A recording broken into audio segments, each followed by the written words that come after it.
good, Mitchell? Can't wait for Linda to sit down.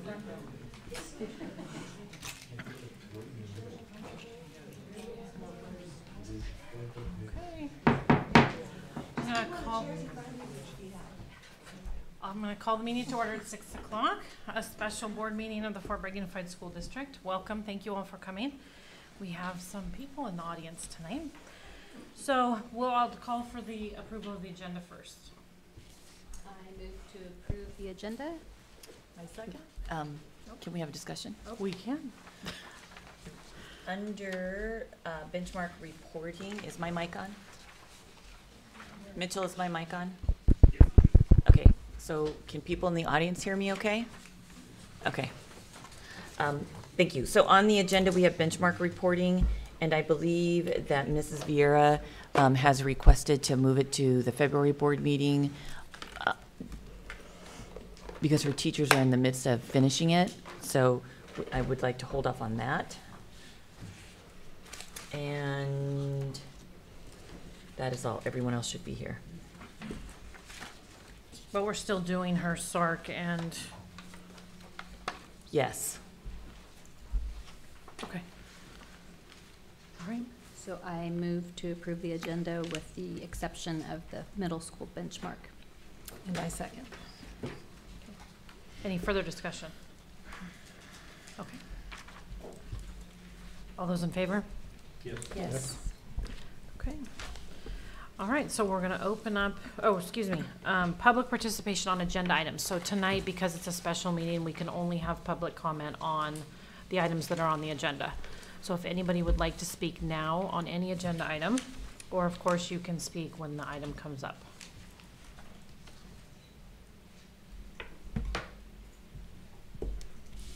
Seeing no one, we'll move on to the budget workshop. So Mindy, are you? That's me. Okay, so I'm going to start off with a little bit of information from the governor's January budget proposal. The numbers were slightly better than anticipated, and I think everything you read says it was glowing and rosy and all of that, which is a little bit true.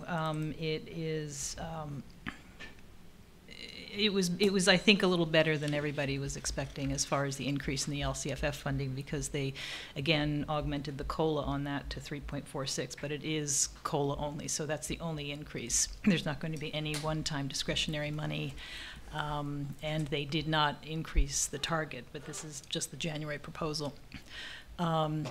Some of the benefits of that we will lose because of our declining enrollment, but it did help us a little bit overall.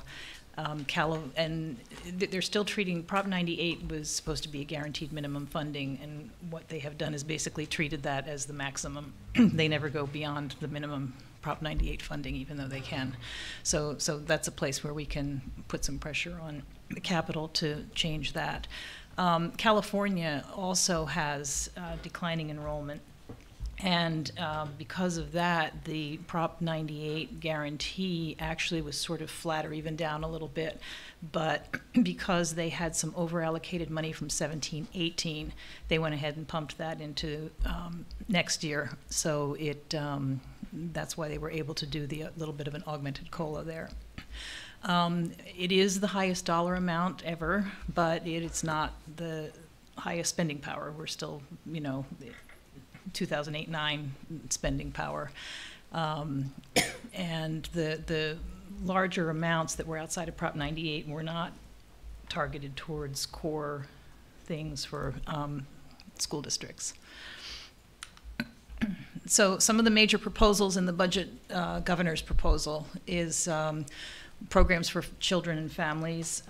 There's a birth to 3 movement for screenings and home visits for better infant care, moving towards universal preschool, so there may be some additional preschool slots funded.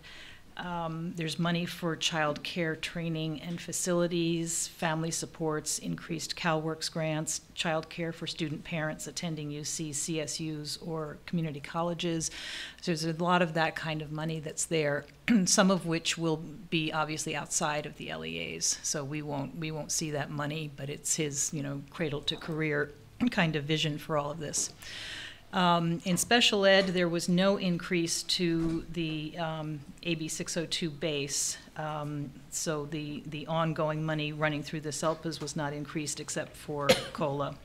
There was some money that he's proposed, about a third of which is one time, and 2/3 of it is intended to be ongoing. The problem is we don't know what it is. We don't know how much it is. We don't know what it's going to be used for, who it's going to go to, although we do believe that it's going to go directly to the schools and not go through the county office. There was some discussion about it being targeted towards schools who have a high unduplicated count and a high students with disabilities count, which is us. So hopefully we would qualify, be eligible for some of that funding. But it's going to come with some strings. It's going to come with a higher level of accountability, and it's also going to come with, what was it that I forgot? Special ed. I don't remember.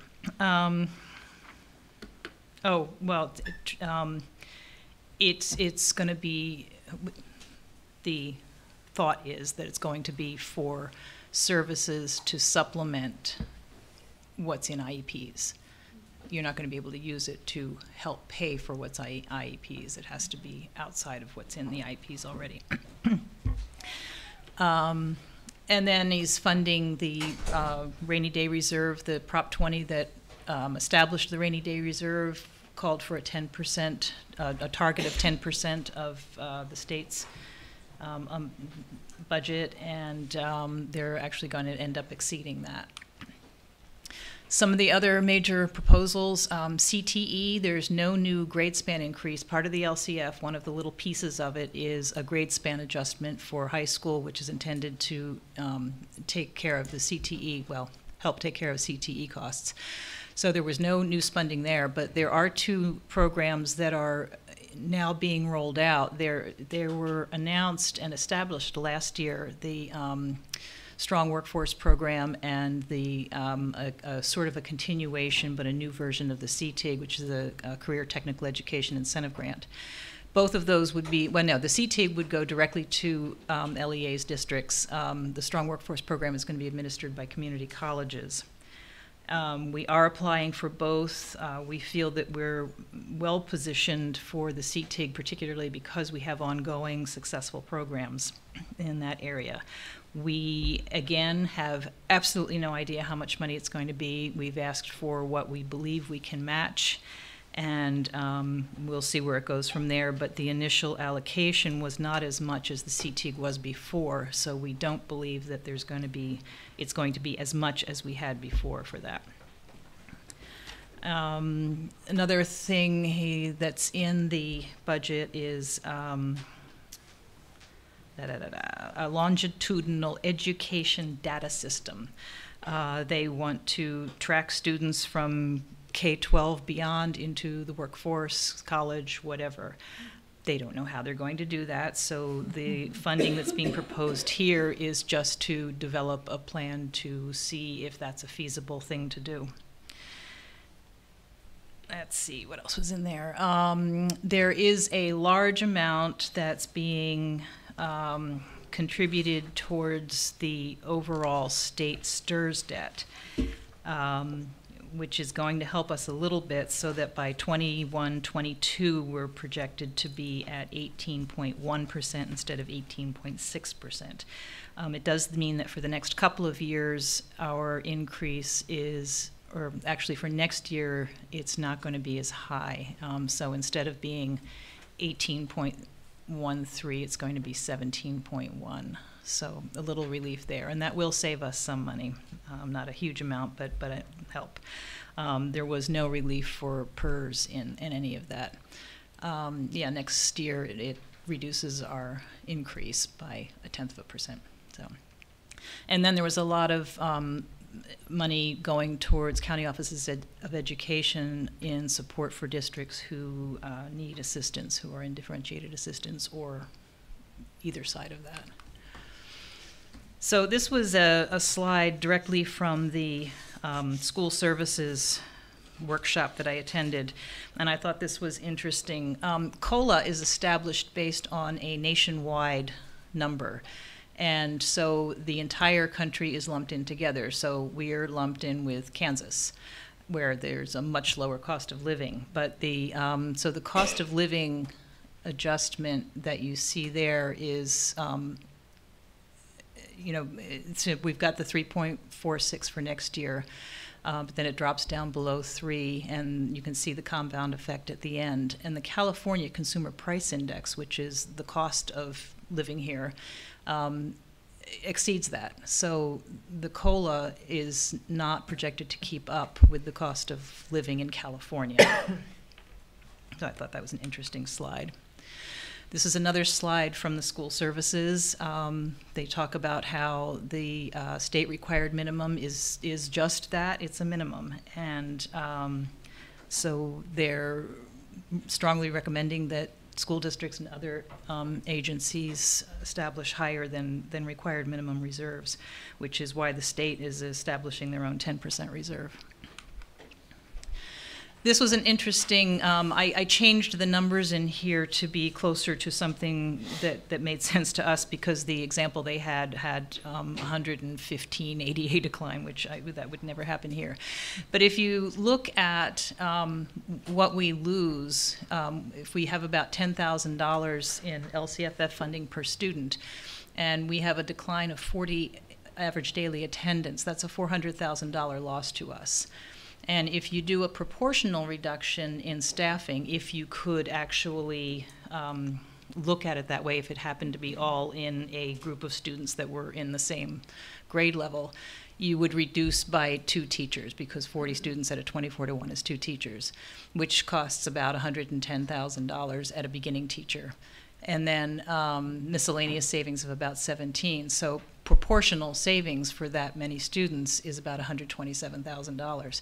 But the proportional reduction leaves a $272,000 deficit in that example. So you'd have to reduce by 5 more teachers in order to make up for that. So it's declining enrollment is costly, and it's not hitting us this year, but it will impact us next year unless a whole big crop of kindergartners rolls in. So other considerations in looking at the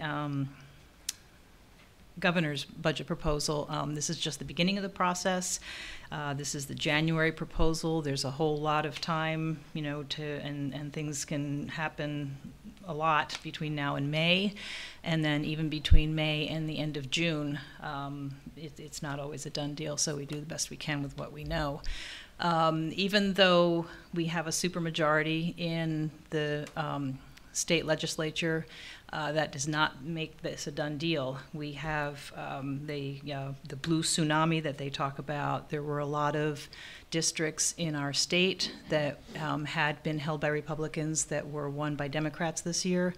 And the difficulty there is the tendency is going to be a little bit different. They're going to probably be a little more moderate and not necessarily go along with everything the governor wants. So even though it's a supermajority, it's going to be a little bit challenging because of the diversity of the districts that we're dealing with. And even though this isn't final, like I said, it's what we're required to work with because it's the best information available. So we know it's going to change. It changes almost every day, and we also know that more information is going to come out about some of these things that there wasn't any detail. For instance, the special education funding.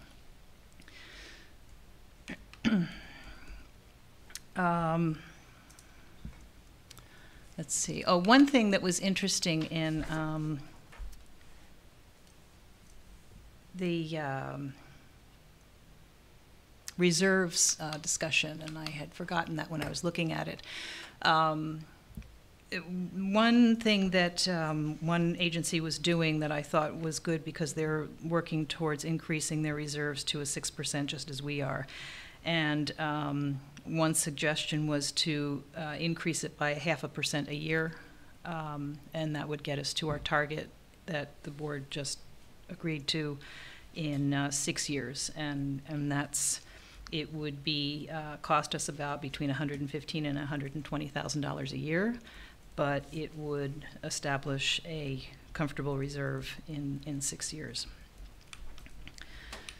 Okay, so the starting point for tonight, we did send out a multi-year projection, and what's included in that is really only the things that we really know. Our regular step and column, the new STRS rates, the updated local control funding formula revenue, confirmed retirees, some increased revenue for the breakfast in the classroom, and elimination of certain contract services that we'll be bringing in-house. What's not included in here are any reductions to the after-school or nutrition programs, any replacement of the cost of replacement of those services, any staff assumptions other than confirmed retirees, any change in enrollment, and any contribution to reserves.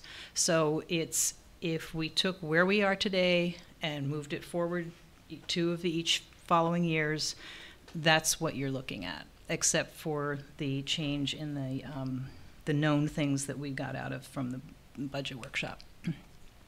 So I put this together so you could see, again, this is, taking without any changes at all, where we were at first interim with no changes and where we are with the January budget proposal. And you can see that it's definitely better. With no changes at the end of 2021, we would have been $1.2 million in the hole. Now with no changes, we're only $376,000 in the hole. So that's a pretty significant turnaround, which is very helpful. And it would have been completely wiped out had we not had our declining enrollment. So some of the areas that we could consider and have talked about most of these in the past is eliminating the district-wide EL coordinator position, reducing the garden program to 80%, eliminating the TOSA position at Redwood, trying to reduce nutrition services contribution some, eliminating the after-school contribution, reducing athletic transportation for non-league transportation only, and then other areas that the board might want to discuss. And I will be able to give you costs of things if you did want to talk any more of that. So basically, this was looking at where we were, again, with no changes. So what you were looking at first interim had a lot of assumptions in it for reductions that are not included here, obviously. And that's all I have. So. Okay, so now let me explain what I'm going to do next.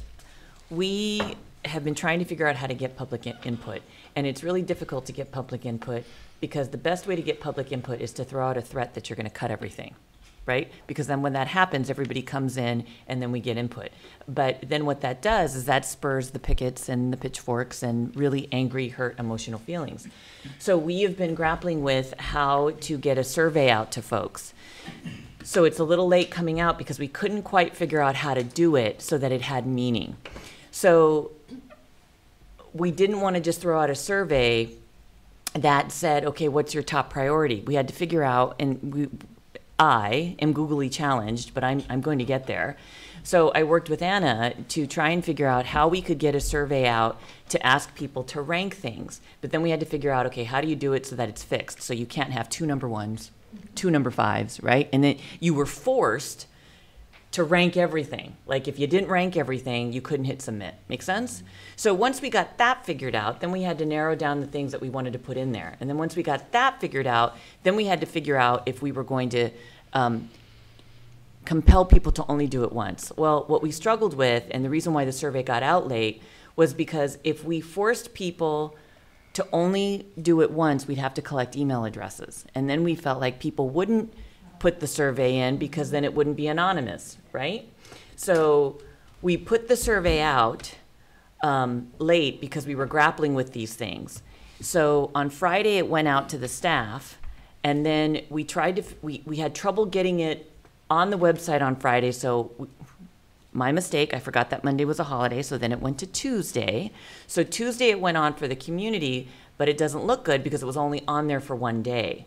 So what we did on Tuesday is at 1 o'clock, I put out an Aries All call to all of our parents to say that there's a survey online, please go and look at it. And we purposely did it at 1 o'clock because the district office had staff so that if people wanted to call, they could. And true to form, at 1:05, the phones lit up. I was answering the phone in the front office along with everybody else trying to get the phone calls. So what I'm going to tell everyone is this survey that I'm about to show you is what we collected. What's difficult is that people have already said, well, you know, Becky, I kind of submitted mine 5 times. Okay, so that skews it a little. So if 10 people did that, right? If 10 people submitted 5 times, then 50 of the results are from 5 people. And for right now, what I'm going to show you what we have. What I'm going to make the commitment to everyone is that we're going to do this survey again. And I'm really grappling with just either you can turn in a paper survey so that it's anonymous. I really don't want to waste the paper, but we'll do it. But we're also going to collect email addresses to keep it anonymous, and with Ann and I making the commitment, we're not going to go in and look at the email addresses, but there's no other way to keep it pure. Does that make sense? Okay. When we do it on the website, it will collect email addresses, but there's no way to prevent people from having 10 different email addresses. Okay. We can look at the email addresses and see if we, you know, see B Walker, B Walker, B Walker from Hotmail, from Gmail, from MCN. But I don't want to put that much staff time into it. Okay, so we will do the survey again. We might change the categories a little bit with input from the board. It's going to be a little stricter so that when you see the results, they are cleaner. And then we'll put it out for at least a minimum of 1 week.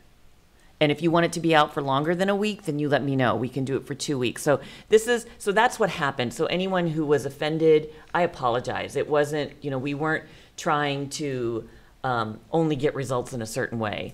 We were trying to make it as clean as possible. And again, I'm googly challenged. I'm going to get there. We couldn't figure out how to rank it so that you couldn't have 2 number ones. Okay. So with that dissertation, we will move forward.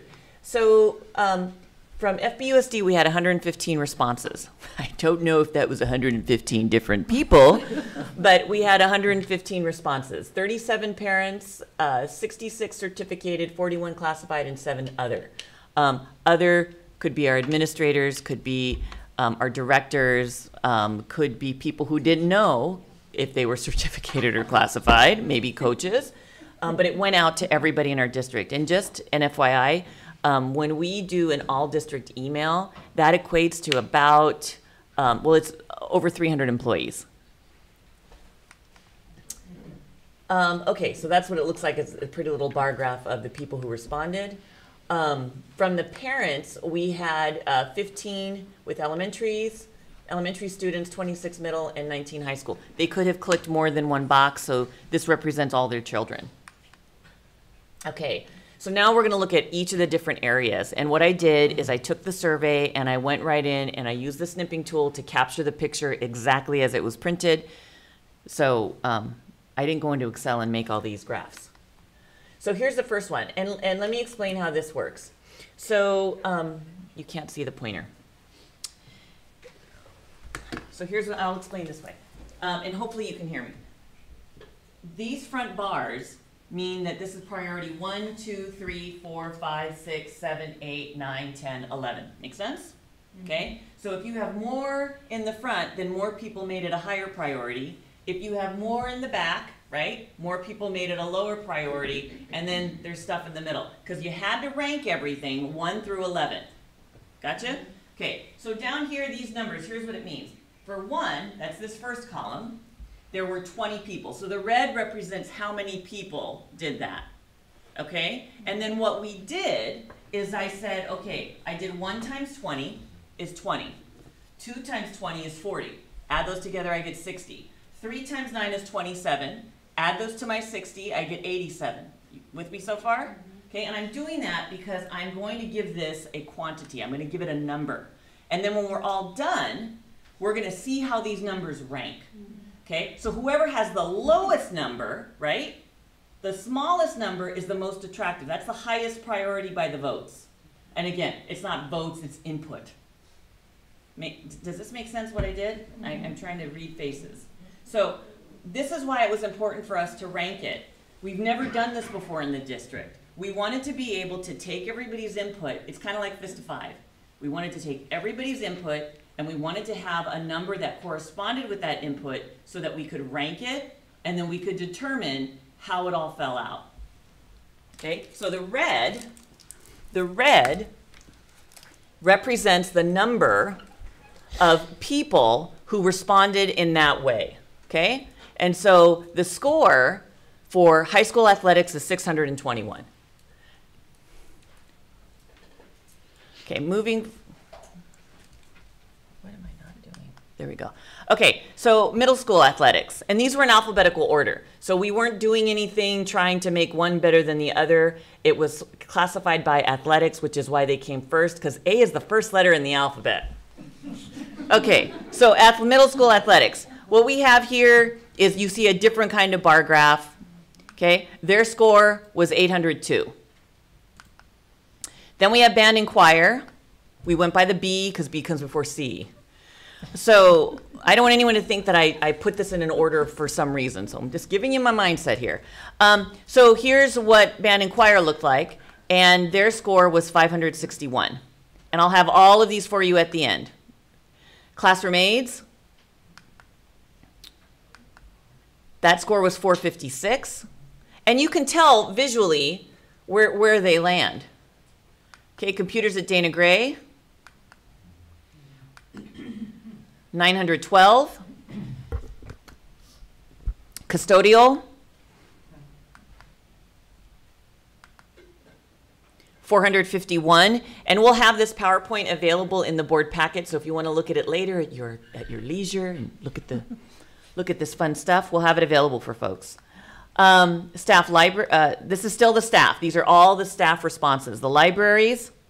And there's a blank in between the two last columns because 0 people had it as a 10. And that score is 561. Garden. That score is 842. Grounds and maintenance. 695. Kudos. 999. Nutrition services. 690. So then we took all these numbers and then I ranked them from the smallest number to the largest. Okay? And we had a tie in 3 and 4. Libraries and band and choir both had the exact same number, but this is how it fell out from the staff. Okay? So community. We had 68 people respond. I don't know if those are 68 separate people, but we had 68 responses, 53 parents, and you could check multiple boxes, which is why the sum of those numbers is greater than 68. Of the 53 parents, we had 31 elementary students represented, 20 middle, 22 high school, and 1 alternative ed. Connie Bellite, good job. Okay, athletics. High school, the scores are going to be lower because there are fewer responses. And this score was 327. Middle school athletics, the score is 441. Band and choir, the score is 328. Classroom aides, 313. Computers, 513. Custodial, 339. Libraries, 365, garden, 473, grounds and maintenance, 452, kudos, 512, nutrition services, 425. So for the community, the results, there were no ties. There were some that were incredibly close. Number 2 and number 3 were only separated by 1 point. But the span between the first and between 1 and 11 is a 200-point span. So then I looked at the staff versus the community so we could see what that looks like. And if you notice from number 6 down, they're pretty consistent on both ends. And so that was interesting to me. And then what I did is I took these numbers and I added both the scores up so you could see what it was overall with staff and community. And this is what the outcome is. So the idea behind the ranking was to at least get an idea. And first, let me say, that survey was not sent out with the intent of telling anyone, okay, well, if you score the least, we're cutting it. Okay, that's not it at all. Our hope is to shave as much as we can from budget so that we can save every job that we can possibly save. More importantly, we can save programs for our kids, and we could do our very best to manage our budget. So when Wendy in her presentation had possible reductions, like reducing high school athletics by $5,500. Well, I know someone's going to call me and say, well, Becky, $5,500 in an $18 million budget, that's a little ridiculous. Okay, but if we did $5,500 10 times, okay, that's $55,000.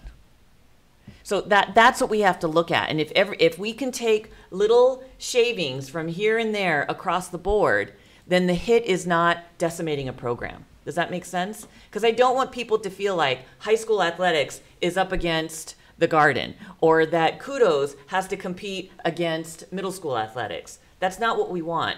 For the last 2.5 years, I've asked the board for direction, okay? Because I need to know where we need to shave. I need to know direction of the board priorities. If the board says, you know what, Kudos is the most important program in the world, I want you to spend $300,000 on it, Becky. I'm going to go to Wendy and say, let's figure out how to give the board a proposal because they've just given me direction that Kudos is the most important program in the world. Does that make sense? Okay. So the reason for this priority list is because Wendy and I need direction.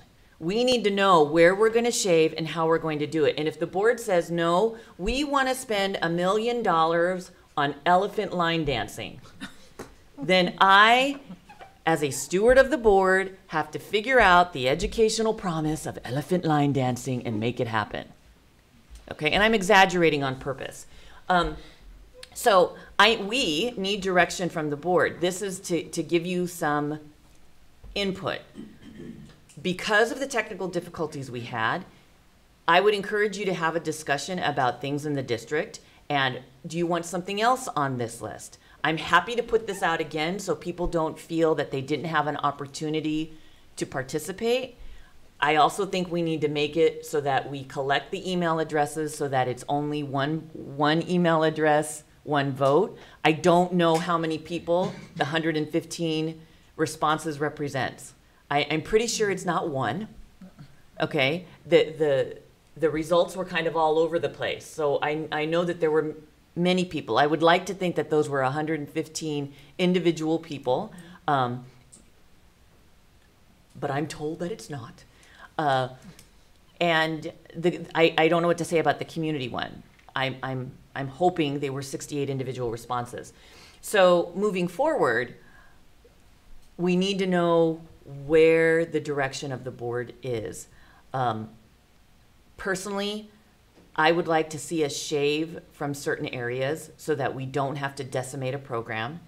You know, I'm a little concerned about Dana Gray Computers because it came down so low. That is something that we have to address. We have to have a computer science program in the district coming up, If we don't do something at Dana Gray to address it, there's no way that all of a sudden we can expect these kids to be in high school and say, yes, sign me up for computer science. Our kids do need to compete. Our high school is at a huge disadvantage because we don't have a computer science program. The good news is Mr. Carr is in the back of the room, and Mr. Carr is picking up a CTE pathway that is going to take some of the heat on that. Thank you, Mr. Carr. So there are lots of things that we have to do in planning for the future. I work at the pleasure of the board, so let me know if you would like this out again before our next budget meeting, if you would like to tweak some of the categories. I will tell you that Anna and I really appreciated to be able to give everything a numerical value so that you could see where it was, because if someone ranks something a 6 but other people ranked it a 1 and some only, some ranked it an 11, it all mathematically worked out, which is what I appreciated. And I like to be able to visually see how that curve in the bar graph went. Because if you had a bowl, okay, that pretty much tells you that you got a love-hate relationship there. Some people love it, some people not so much. If you have a nice little bell curve, it's telling you that those categories were really felt by people that they're in the middle. Not their highest, but definitely not their lowest. And it was interesting that some of them had 0 in 11 and 0 in 10. Which meant that collectively all these people did not see it as a low priority. So there's lots of information in these slides, even if it is multiple people casting votes multiple times. So from here, what we're looking at with this first part of the budget workshop is looking at direction, okay? We are going to make a lot of guesses. We're going to make a lot of assumptions because we have to. We don't have a choice. The governor's budget will come out in May for the May revise, and at that point we'll have a little bit more direction from him. But the reality is we won't know exactly what dollars will come into the school's coffers until probably August. And that's what I've discovered every year. So we have to plan for all the kiddos to show up, and hoping that the assumptions that we've made are correct. What I have learned in the last 2.5 years is that we need the board reserve to happen. And the reason for that is we have a 3% reserve right now, which we can't touch. Okay? Even if we were in trouble, we couldn't touch it because the state mandates that we hold a 3% reserve for economic uncertainty. So my question in the first year here to Wendy was, when do we know it's economically uncertain and when can we touch it? Never. Okay, pretty much the state has to take you over in order for that to even be a consideration. So that 3% is there in a holding pattern. We're not going to use anything with it, which means as a school district, we have no reserve. What's difficult with that is every year, it always happens. People say, well, Becky, you always find the money. Of course we do. We have to. The kids are coming. It doesn't matter what our budget says, the kiddos are coming. So we always find the money because we have to. If we had a board reserve, something that exceeded the mandated 3%, then what could happen is this, and Wendy's not gonna like what I'm gonna say, but I'm gonna say it anyway. If Wendy came to us and said, look, we've got a $376,000 shortfall in year 3, the county's never gonna accept our budget. Okay? If we had an additional 3% reserve, we would have a reserve at about $720,000. We could make the argument, third year out, we're going to use our reserve, and then we'll fix it. We kick the can down the road. Is that good planning? Of course not. Okay? However, we never know what the state budget is going to do from year to year. With no reserve, it means that every year we have to make sure that third year out we're in the black. And what's ridiculous about school finance is that we know every year something changes. We always hope it's for the better. But we are making huge assumptions, and the county will not approve our budget unless we can show that third year out we are at 0 or at a plus something. I will tell you that Wendy has this great little thing that she does when it's at 0, because 0 does not make her happy. I get it. I'm getting it. So we have to be more than 0, because what happens every year? Any of you in the audience that's your employees, You know as well as I do that every year there's an unexpected expense. I get a phone call at least once a day. Hey, Becky, do you have money for this? No. Hey, Becky, can you find money for this? I sheepishly walk into Wendy's office. Hey, Wendy, what do you think about this? And I can always tell by her reaction if it's a yes or a no. Don't answer that. I'll take care of it. And then I go on. I'm giving you this dissertation on this because the absence of a reserve means that we are going to continue having these very difficult discussions until we get to a place where we can at least say, okay, third year out, I get we're $100,000 in debt. But I'm going to say that we're going to use the reserve and we're going to kick the can down the road this one time because I don't want to go into a qualified budget. My first year, I put in a qualified budget. Wendy kept saying, are you sure you want to do this, Becky? And I said, I am not going to go in front of God and creation and put a list of layoff notices that I have no intention of doing. So we went into a qualified budget. Nightmare. I will never do it again. Because then the county made us come in and make us have a more specific budget. You were all part of that. Mm-hmm. And that was more frightening than just having to do it the first time. So as much as possible, for as long as I'm here, and it may be short, I don't ever want to do a qualified budget again. So my recommendation is to really look at these pieces. Where can we shave? Like I said, if we can shave 5,000 here from 10 programs, 5,000 times 10 is 50. I'd like to go back and look at what Wendy's recommendations were with those things that were in first interim. Okay, because at first interim you were given a budget and we had a positive balance. And that was because in first interim we had the EL coordinator position eliminated. We had the teacher on special assignment position eliminated. We reduced Garden to an 80% position. It doesn't mean the kids are getting less, okay? Julie and I have been talking about this. The classes will stay the same. They might both be half-hour classes just so that it's even Stevens between Redwood and Dana Gray. But a reduction to Garden by 80%. Taking the Kudos contribution down to 0, meaning we maintain the program within the grant guidelines. Okay, I have no intention to say Kudos goes away. Kudos brings in $310,000 into this community. No one wants that to go away. We want that program. But it is unreasonable for us to believe that we should be funding that program beyond the grant to the tune of $50,000. It just shouldn't happen. If we can't live within the grant, then we shouldn't have the program. That's why we're asking Bessie Glossinger to do the audit and figure out what we're going to do. We are making changes to Kudos because I truly believe that $50,000 needs to go away. Next, nutrition services. You need to give me, I need direction on nutrition services. We have a $230,000 contribution to nutrition services that is above the grant. I need to know if that's how much you want to spend on nutrition services. If it is, I get to leave Pilar alone. If it's not, then I need to continue working with Pilar to figure out where to shave. I will tell you, I know our food's great. I eat it. I like it. I enjoy it. It's good food. Our ladies in the kitchens are amazing souls. They know every kid by name. Most of them know their numbers by heart. Oh, hi. I'm watching Celie. I'm watching Carrie. I'm watching all of them. They know our kiddos. You know, Eileen can type in their name and their number before even looking them up. That closeness, I know we don't want to lose it as a community.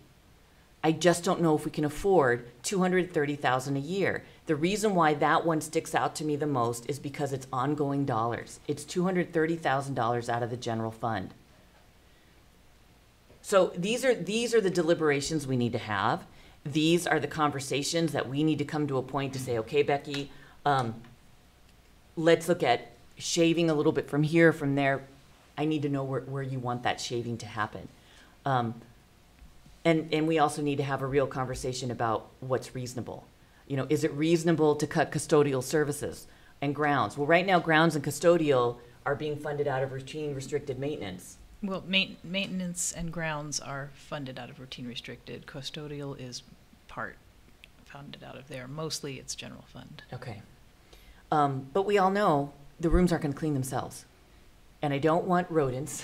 I don't want ants. And So anyway, that's my dissertation. That's the reasoning behind it. Now we need to start looking at the hard work. And the other thing we need to look at is there's always, at the end of the year, it's always a little better than what we're budgeting because we have positions we don't fill.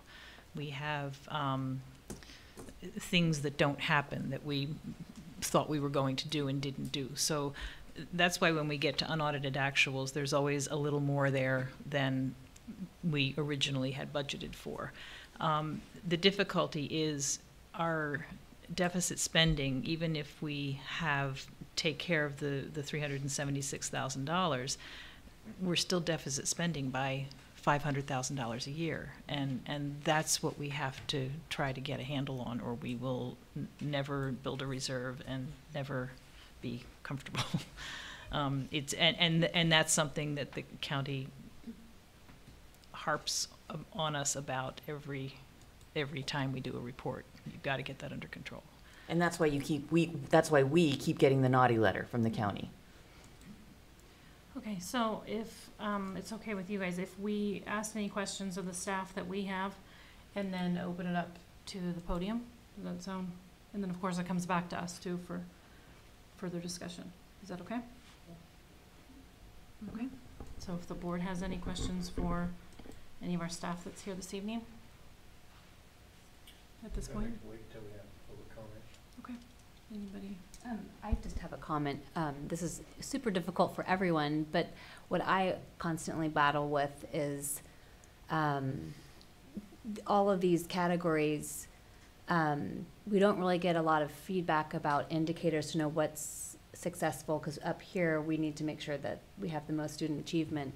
So there's not a lot of indicators, and we haven't been following. There's no data to say, you know, out of those 11 categories, what's going to get our kiddos achieving, you know, the most. So it's hard to make, because there's all kinds of heart and there's all kinds of personality in those. So it's difficult to say, you know, what's the priority.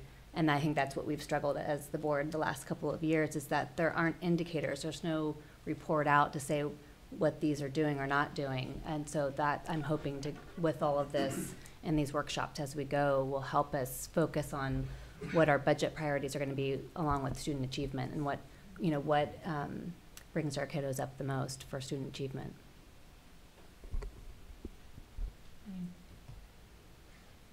Do we know, you mentioned the board reserve doing 0.5% a year for 6 years. Do we know what 0.5% is?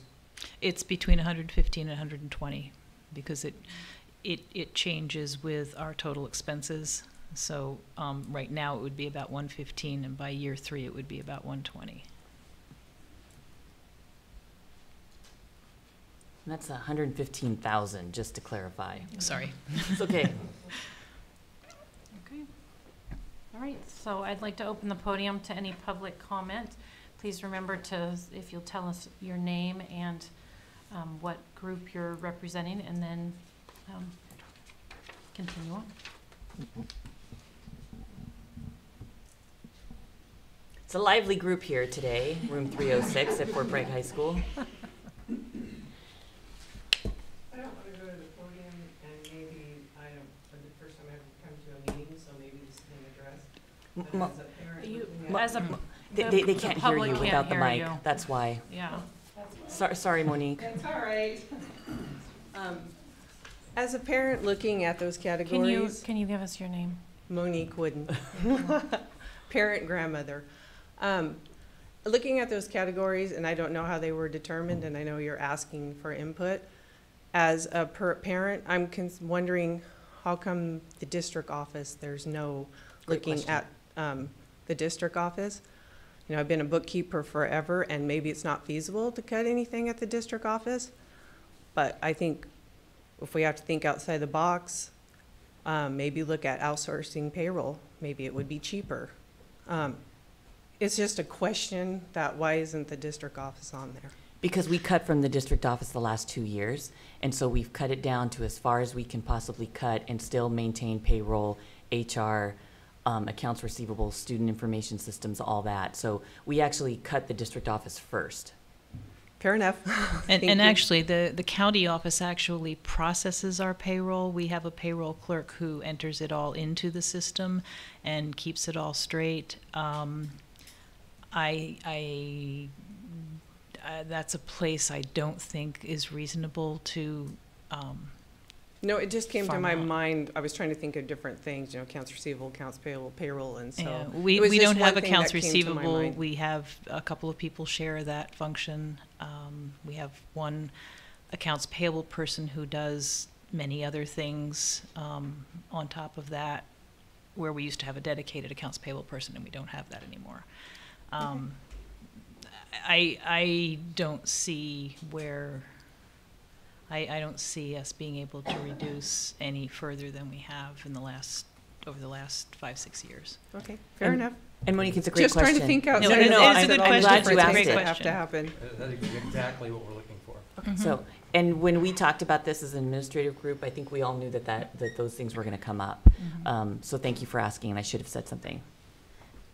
And you don't see a lot of things with staffing either, because we have we have contract language that we have to maintain. So it's unreasonable for us to say, well, we're just going to cut a kindergarten teacher and raise class sizes. Well, that can't happen with us. It can't happen because we have strict contract language. So what Wendy did in her preliminary budget, and we had talked about this at length, is if we did nothing, we kept all the positions that we have right now, we are operating at the level that we are operating right now, and the only thing that we've assumed in the budget is the COLA that the governor has indicated and the retirees. Those are the only two things in that, correct, Wendy? Okay, but it keeps every position, every person, everybody moving up a step and column, the classified raise that we've already bargained. What you saw was at year 3, we're 376,000 in the hole. Okay? Let's go back. Can we go back to public comment if there's any more? And please don't, anything's, I'm writing the list, so thank you, Monique, for that suggestion. Beth Pine, community member. So I'm listening to what Monique was saying, and I'm like just wanting to go a little step further with that, because if you look at a lot of what's up there, like custodial and grounds maintenance and Kudos, you know, they've been cut and cut for the last couple of years, and I would suggest that there's a lot of people out there that think that they've been cut to the minimal that they can be cut, and that, you know, there should be some consideration. I know that the certificated teachers, you know, collective bargaining and the classified as well, but that there is you know, there's a different process with that, but I would like to see this survey go out to the community again before the budget, for the reason that from the time, from what I've heard, that the parents were notified that it was available, and the time that the survey was no longer taking, the survey was like 24 hours, so I would suggest that's not enough time for the community. And I would also suggest that there are a lot of people out there that use mobile devices. It was hard to take the survey on the mobile device, and so that it should be available in written form as well, so that there is an opportunity for the community to give some input, but I think the administration should be also included in there. That's just my opinion. Thank you, Beth.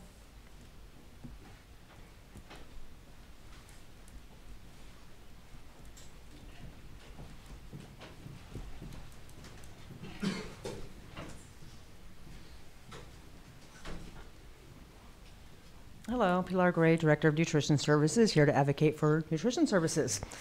First, I want to, emphasize that our program is federally mandated. It's not optional whether or not we feed children at school, and it's mandated for a very good reason. The program was put in place to, ensure that all children at school are fed well and ready to learn.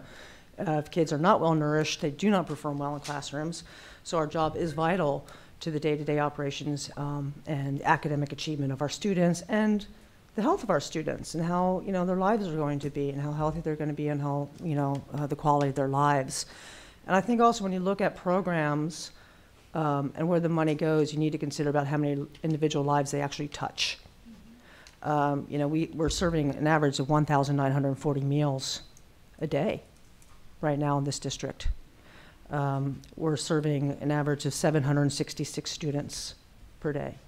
So 766 of our kiddos rely on what we do day to day in school nutrition. And we have a 72% free and reduced rate in our district. Let's see, 991 of our students this year were direct certified. And direct certified means that we were to qualify them for free and reduced meals based on highly scrutinized other programs, such as participation in food stamps or Medi-Cal, or they're homeless.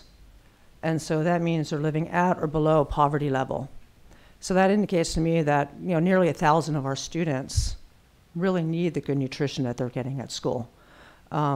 We can, and I'm sure any of my staff members can attest to how many of our students after a break are really extra hungry. I'm sure many of our families can attest to how they struggle with food insecurity, not necessarily knowing where their next meal is going to come from. This is you know, I think one of the realities of our community that's not so obvious, but we have hungry kids. And therefore, I and my staff take it very seriously how well we feed these kids and that we make every meal count for them. Because we know for a lot of them, when they get home, they might not have had a meal at all. And if they do, it might be minimal. It might be the quickest, cheapest food mom or dad could grab, trying to juggle their 2 jobs or anything else they are, or maybe they're living in a car and don't have cooking facilities. So the fact that we're able to go cook a fresh, healthy meal for these kids every day helps them do better in their classroom. It gives them a reason to show up to school too. You know, we think about all the reasons kids show up. You know, I've heard it say, well, they come for athletics, they come for band and choir. Those are all super important things. It's all important. But a lot of them come because they're hungry, and this is the place where they're going to get fed. So I think that really needs to be considered. Although our department does require a general fund contribution, we also generate a lot of money to support our department. And we're earning a lot of money, although we can't pay for all of it. We cover mostly all the food and our salaries and benefits, but we're also expected to pay for our buildings and our propane and our electricity, our, you know, van, our fuel, everything. I don't know what other department is asked to do that, but we're federally mandated to be here and to provide this service, and it's an important service for the kids. So I just want to ask everybody to keep that in perspective as you're looking at these numbers and what it comes down to. And I was just kind of playing around with numbers a little bit today, just curious about how much we supplemented each student. If you kind of break it down and I was looking at 17-18 actuals, because the 18-19 budget, it's a budget. We don't know exactly how it's going to come out this year because we've introduced a new program to try to reduce that general fund contribution. But last year we were feeding an average of 752 students per day, and our general fund contribution was $183,583 last year. You break that down today, it was $1.36 per day that we supplemented each student to have a good meal. So if you kind of, you know, look at it that way a little bit, it feels a little bit better for me. So just please keep that necessity for food also, and, you know, in mind as we look at all the other things you have to consider. And I know everything's important. It's a very hard decision, but thank you. Thank you, Pilar. Thank you.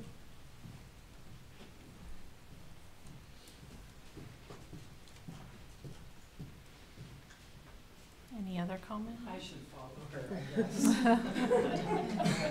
I promise I won't cry this time. It's a workshop, so I don't know what really, that's why Diana was asking me about the time, and I just.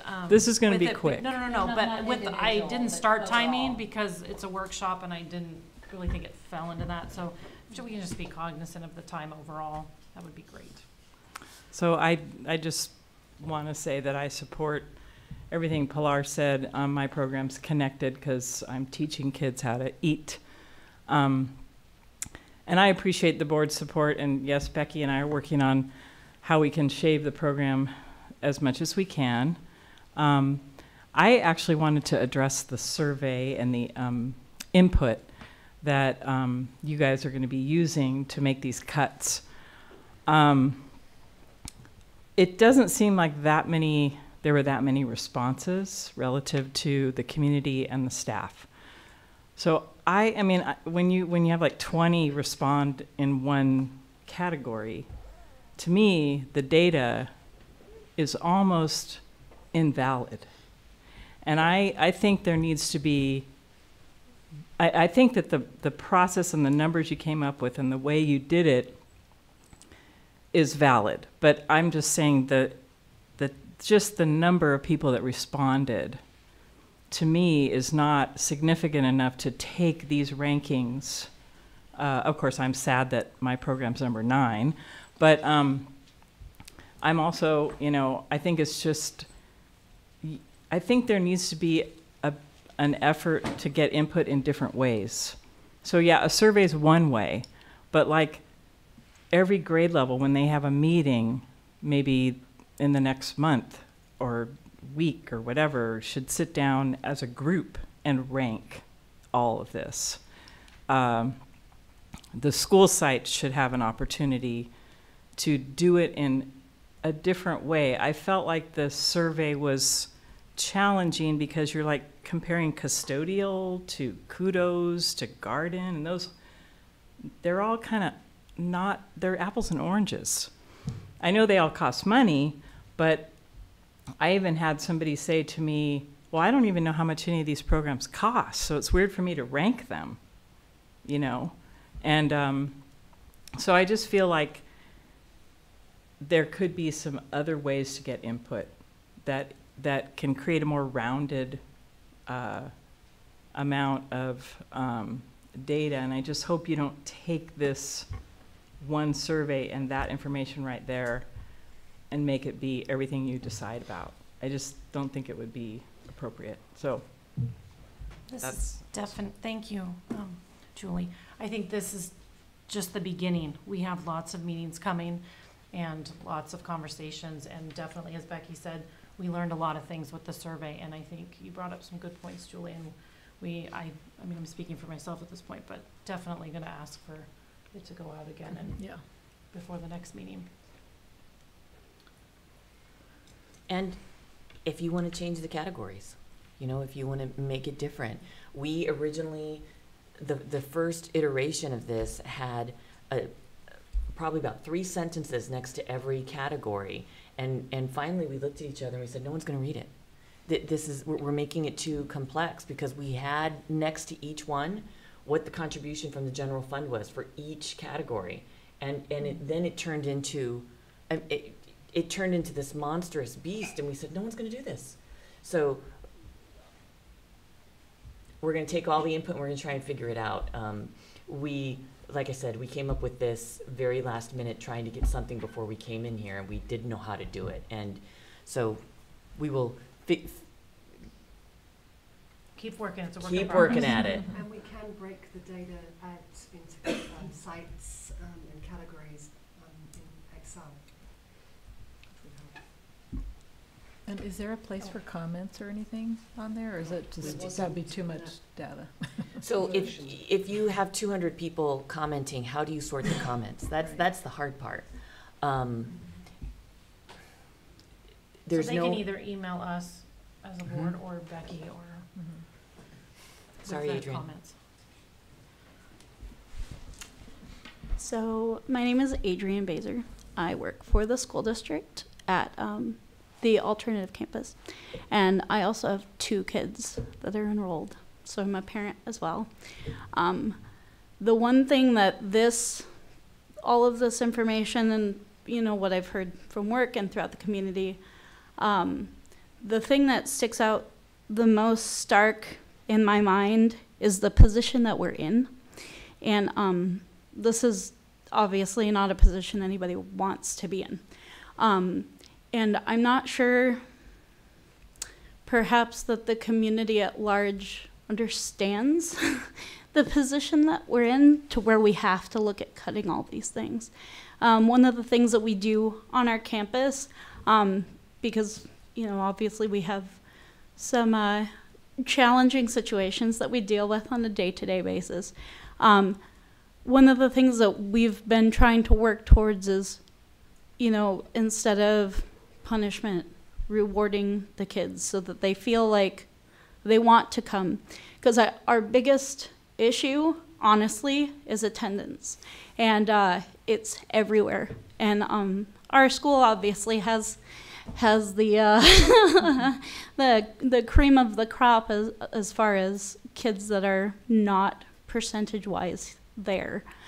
But I don't think that the community really realizes exactly how, you know, oh, let's take the kids out for a couple days. Why don't we go on vacation for this week? And how much that does start to add up. Because there's kids out there that are great kids and they do their work while they're at school, but when you get past, it's 18 days, right, in the school year, the school district loses $10,000. If you have 10 kids out of our whole district that are gone 19 days, we lose $100,000. So that's not If we completely had- accurate, just so you know. But keep going and I'll, Okay. because I'm Yes, right with go you ahead. with your Go ahead message, and sister. go ahead and correct me, because you know So I'm. if a student is absent 18 days, they are then categorized as chronically absent, and that impacts our dashboard, which then does impact where we are right now, which is differentiated assistance, because we have subgroups that received 2 red speedometer readings for certain categories. So when a kid is not here for all 180 days, we are only given funding for the days the kid is here. So the young person, the child. So for instance, if you figure that we get a little over $10,000 a year per child who is here every day, then you can divide that by 180 and it comes to something like $50 or $60 a day. We don't get exactly 10,000. We use 10,000 as a number because it's easy than like the 11,000 blah, blah, blah, whatever we get. But if you figure that every time a student is absent, it's a $60 hit to the school district. So if your child has the chicken pox and is out for 2 weeks and is out for 10 days, you can figure that's a $600 loss to the district. Now, if 100 kids do that, do you see how this grows?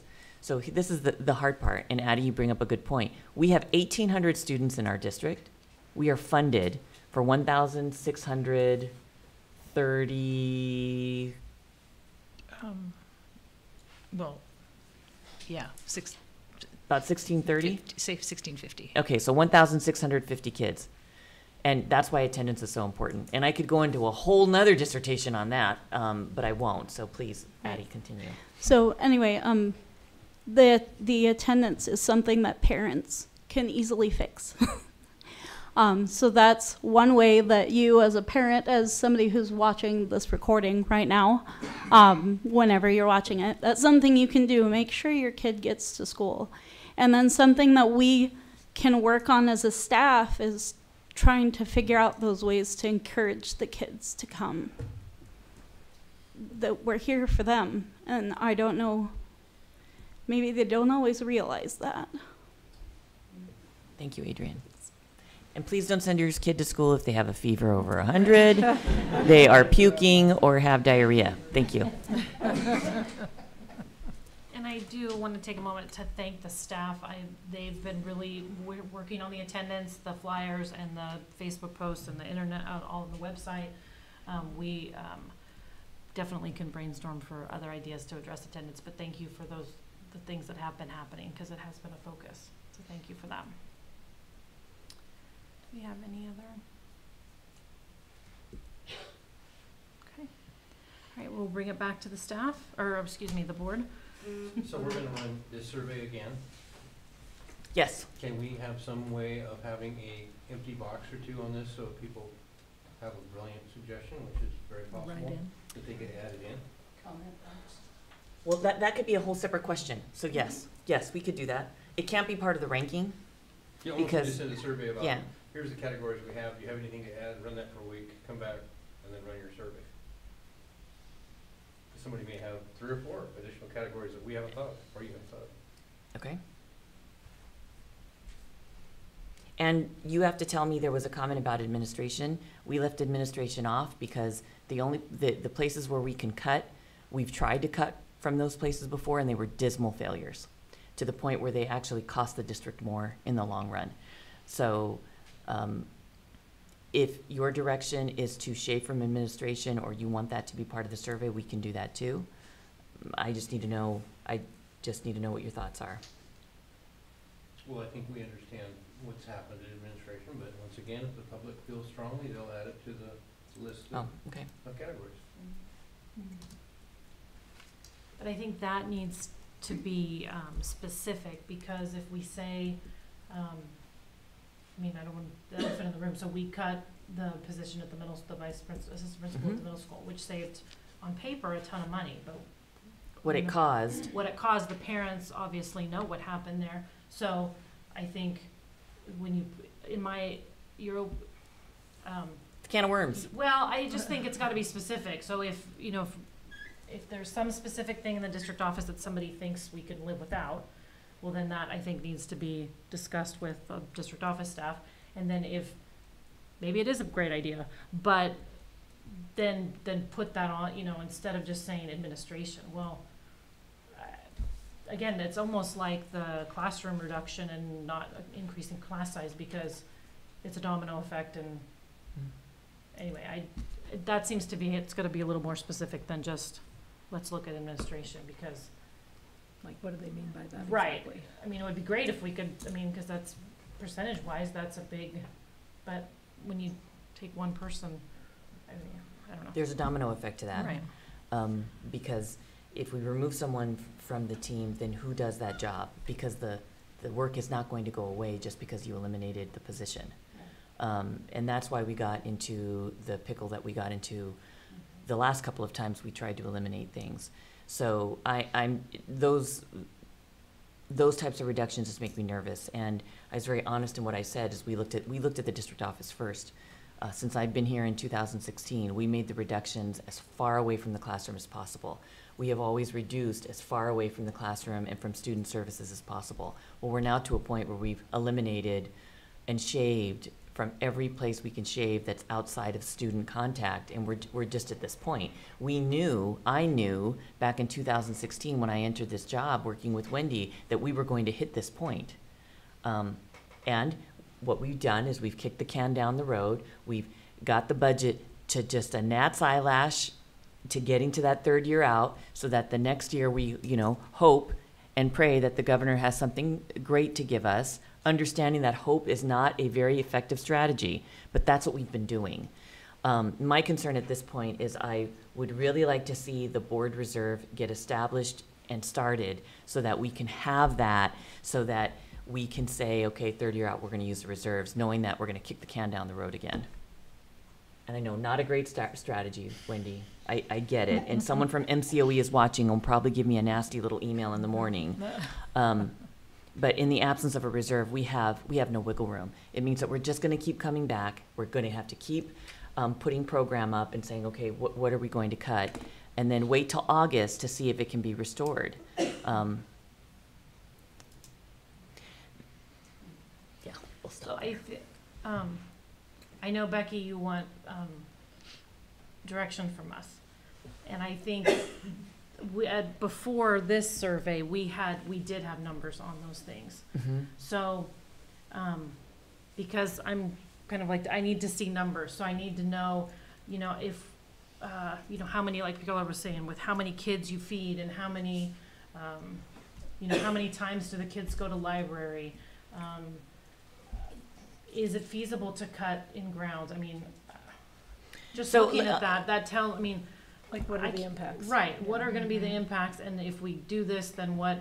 And I know the whole band and choir thing, even though it's really high on there, it's this whole thing where it can't be a partial, it's gotta be the whole thing, it's gotta be a 1 FTE, and so, some of those things, I guess you could do the whole thing, but, I think,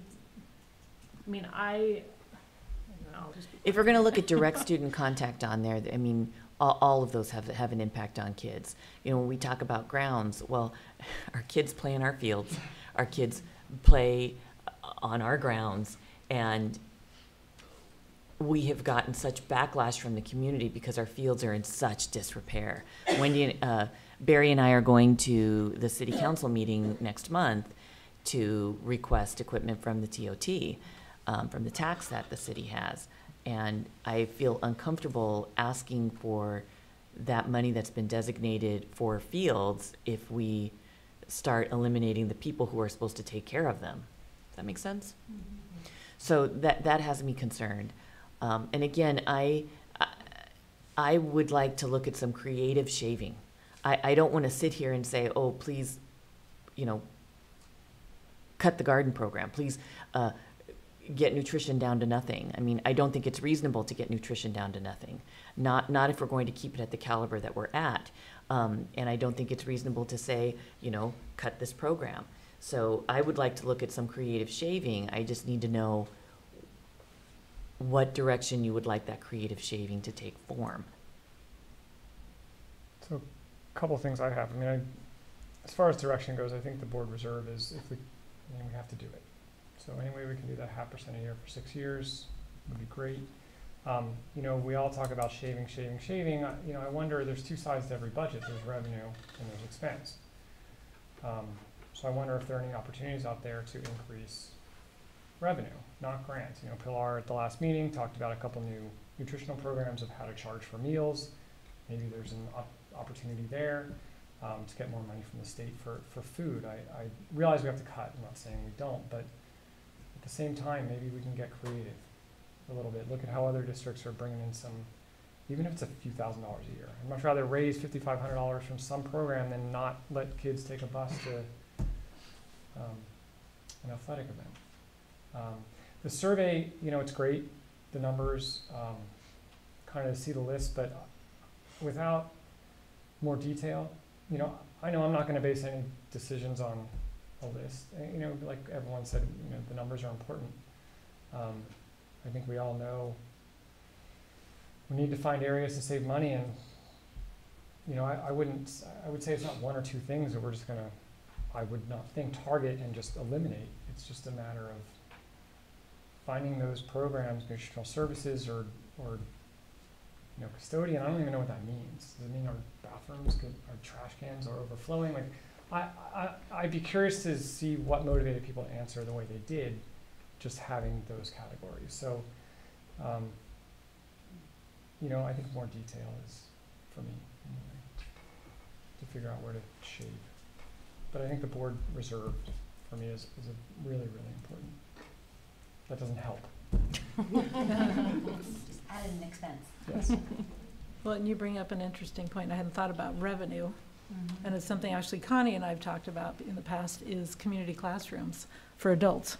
Because the college CR used to offer all kinds of community classrooms that you paid, I don't know, $50 or $75, and you had a teacher that did creative writing, or you had art, and my parents did it forever, and you didn't have to. At the college, you had to enroll as a college student, you had to, do the fees, and you could only take the class so many times because they have their rules, but a community classroom was open to people. And I don't remember, I think Connie has the information, a principal at an alt-ed in Sacramento, they make thousands of dollars on community classroom.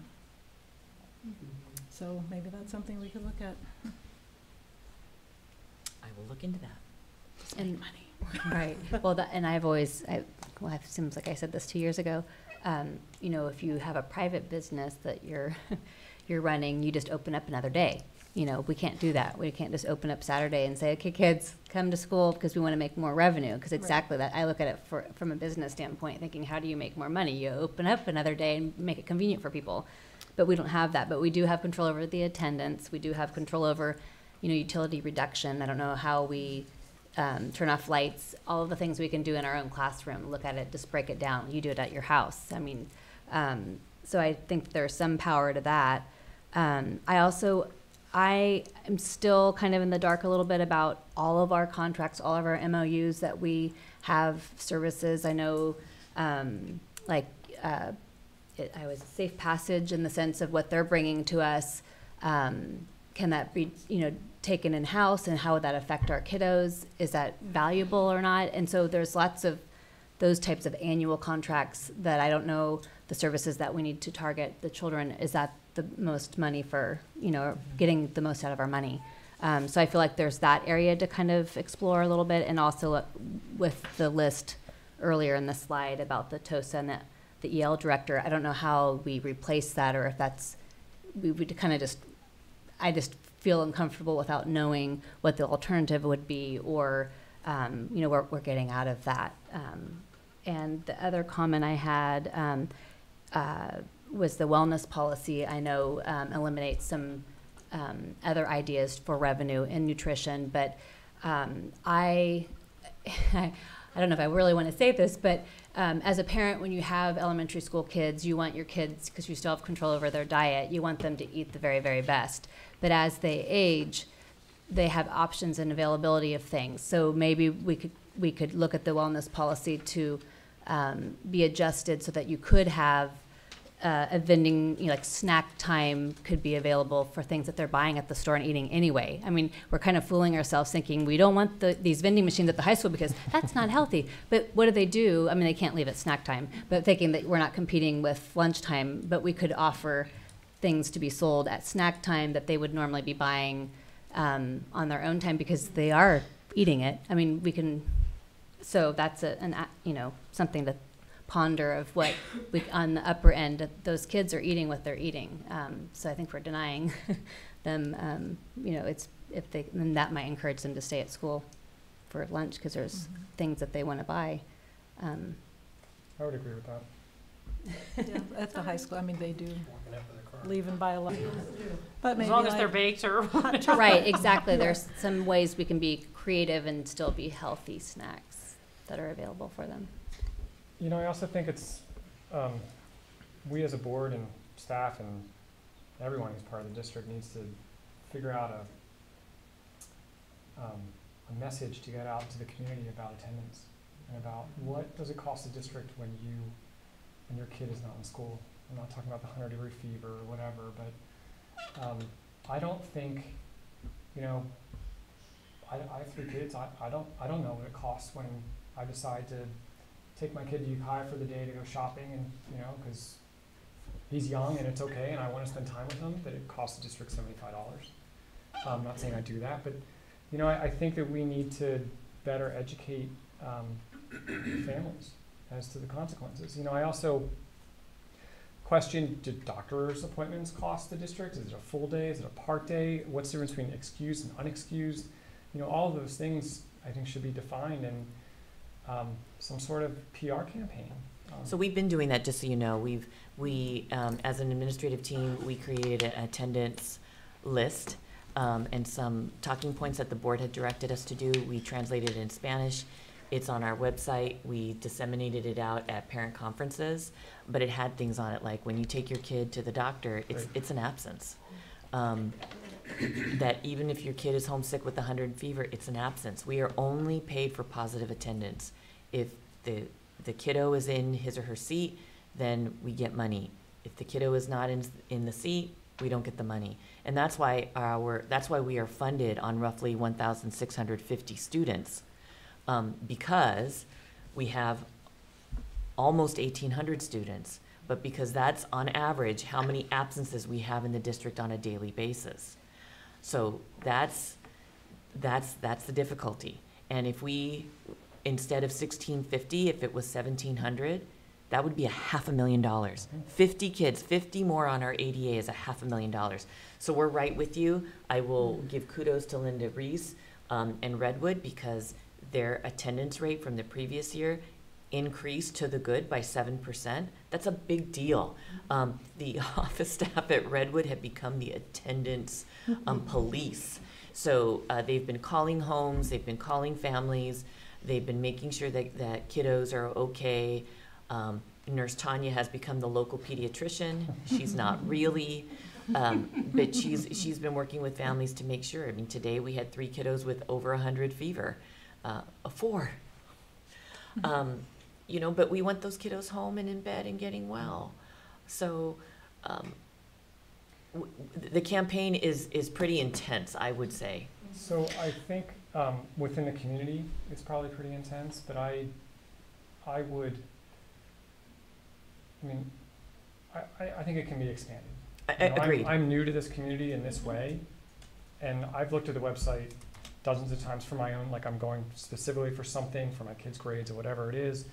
And so I know there's a ton of families out there that even though the teachers and administration are doing what they can to get the word out, I'll bet you there's a large percentage of families that are like me, until recently, are pretty clueless about the financial effects of their kid being at home or going to the doctor. Or, Another thing that's shopping. hurt us is the ability to recoup ADA. We used to have certain methods available to us that are no longer available to recapture some ADA. So one of the things we're looking at next year for ADA, and we have to cross our fingers, I've called Linda Stevens now probably 4 times about kindergarten registration. It appears that Fort Bragg High School is going to graduate a class of roughly around, I want to say they're at 92, 95. 93. Are you at 95? Somewhere in there. And Connie, I think you have a tiny class. Are you about 10, 15?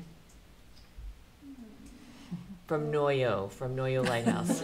Right, I'm not counting adult school because they don't count in our attendance numbers, but you've got about 10 or 15, okay? So we're looking at graduating about a class of 110 total from the district, which is tiny. Right now, the reason I've been calling Linda Stevens so much is because we've been doing preliminary groundwork to figure out what the kindergarten ADA is going to look like. So at this point, Linda Brees and Linda Stevens have both indicated that we're right around 115.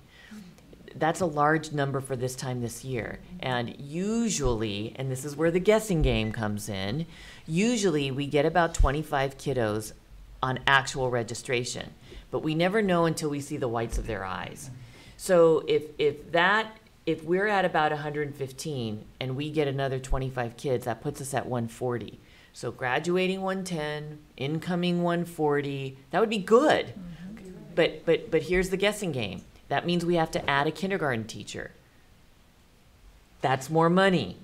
Okay? So we add a kindergarten teacher because we have to, and we hope and pray that the kids come. And stay.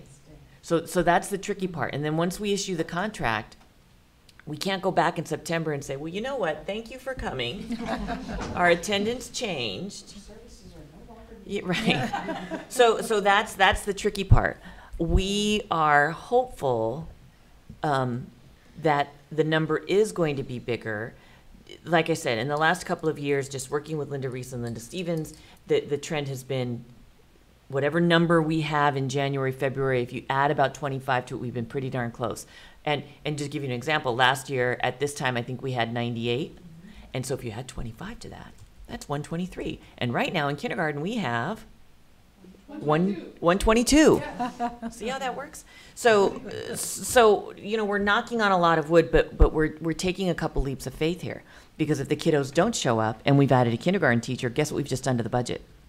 If we don't hire a kindergarten teacher and we say, we're going to wait, okay, now we're in trouble because the kids will probably come. And then how do you, at the last minute, get a classroom together, get someone trained? Make sense? So we are going to err on the side of hope, and we're going to add a kindergarten teacher to Redwood based on our preliminary numbers and hope that we land right around at 140. So that's where we're at. If we come in below that, then we're going to have really low kindergarten class sizes. The teachers will be thrilled. Wendy and I will be going gray. So, I'm hoping maybe we can give her a little bit, or give you guys some direction. But when is our next budget meeting? Is it April? We have one in February, don't we? I thought we Look at my moved. calendar. Oh, after okay. But I am going to be very interested next month to hear from Bessie about the Kudos and where we could possibly be more efficient there.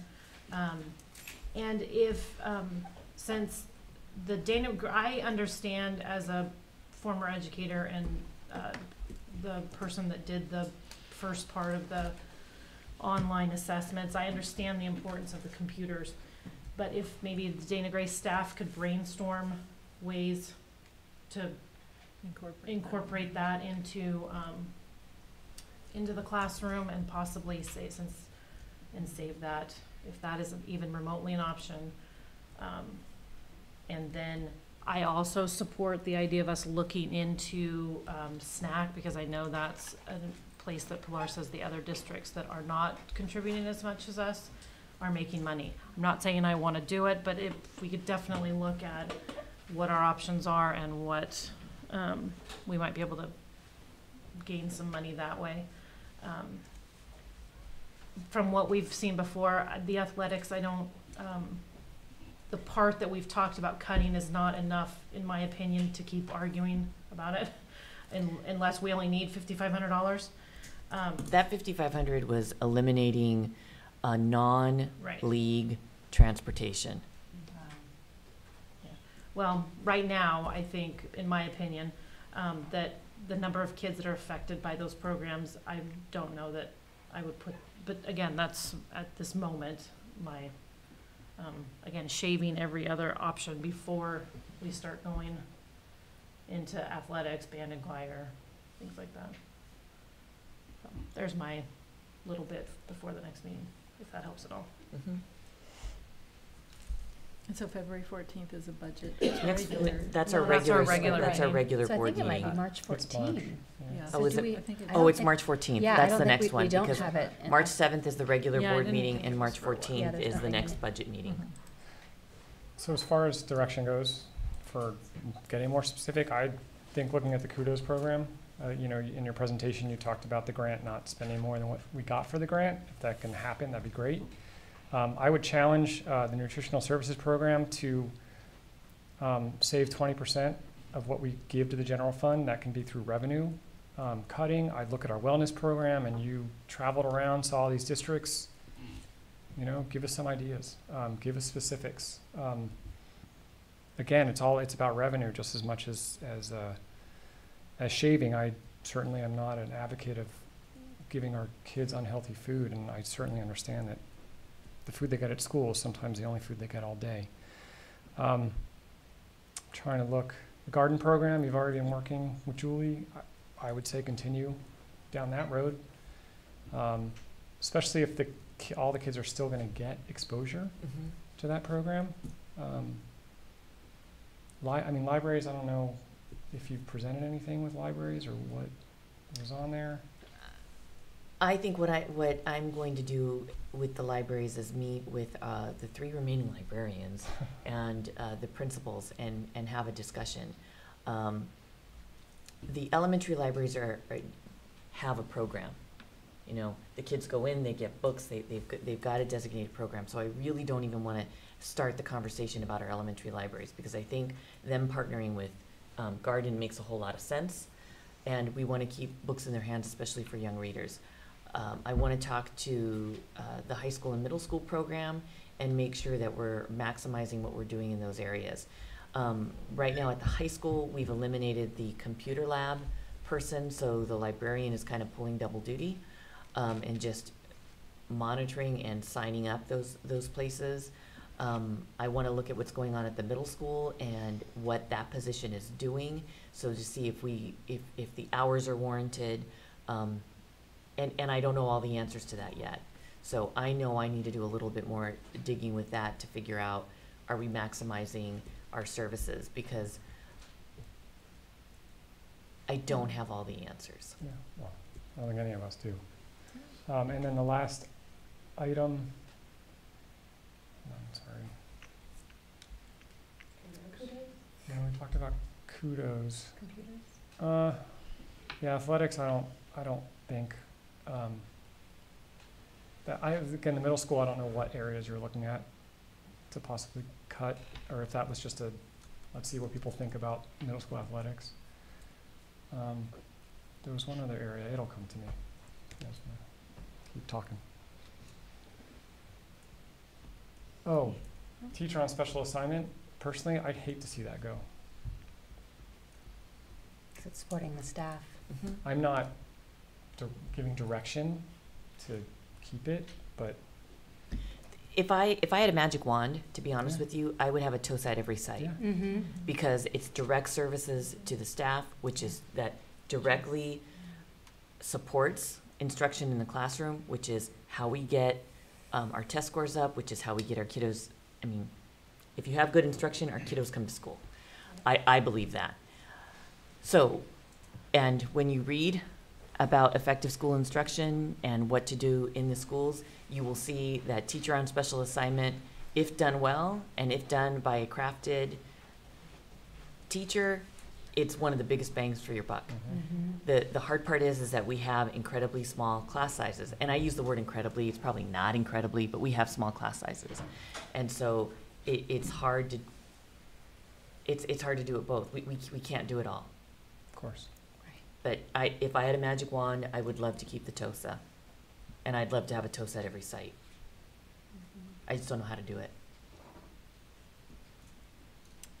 So at our next meeting, will we see specific amounts of money attached? I know we know about Kudos and garden and nutrition, but for the other thing, in athletics, but the others, will we see specific amounts that we're looking at, or like shaving amounts, which I love that idea. So I don't want to cut anything. Nobody here wants to cut anything.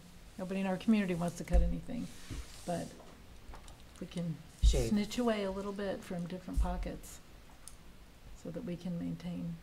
So at the March 14th board meeting, we'll bring in dollar amounts for these things. We'll make sure that the survey goes out before the March 14th meeting. How long do you want it to run? 2 weeks, 3 weeks? I say like 10 days. People forget, once you tell people, it gets to the bottom of the email list or pile of papers or whatever it is. A week seems short, but maybe, It's sort of like assigning an essay. Yeah. Exactly. Just too much time. Okay, so we'll open it like on a Friday, so people have that immediate weekend, and then we'll close it, Give 2 weekends, so that Monday. yeah, so that Monday, the Friday to the Monday. We'll put out an auto dialer so everybody knows it's going to go out. And then, do you want us to limit it as best we can to one per person? Okay, Right. so that means that we're gonna collect email addresses, but we're not gonna look at them.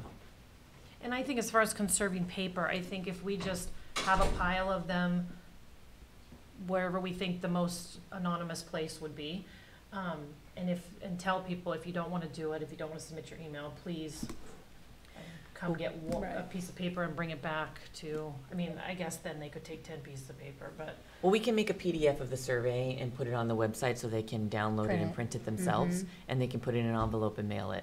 Yeah. Right. But But I really, don't- no I one don't has want- access to the Google form, but, I mean, really, who would be able to look at those Anna. emails? Oh, like, two of you. We can't trust you. Yeah. Well, and what would Really, we do it's with not it, like to be it's- quite honest with you? I mean, Right. I don't know what I would do with an So email. it really that's, is gonna you be know, still confidential, but it's just when you enter it, I imagine before you answer your questions, you'll have to put in your email. Yes. Because, honestly, I could have done it more than once. I said, do I do one for each child? And I didn't. It I ended doesn't up show doing, on the actual form right, I either. ended up doing it shows just up once. in the data that you download into the spreadsheets. You can really Doesn't put in show any up. email, can't you? Sorry? You can put in any email, can't you? Yeah. And I could put in anytime at So- anytime.com, anywhere.com. Does it have to be a valid email? I've never tried it with an invalid email. Okay. I guess my other This is question troubling. about the survey and just about attendance and all this, I mean, about the budget, I don't want to call it a crisis, challenges.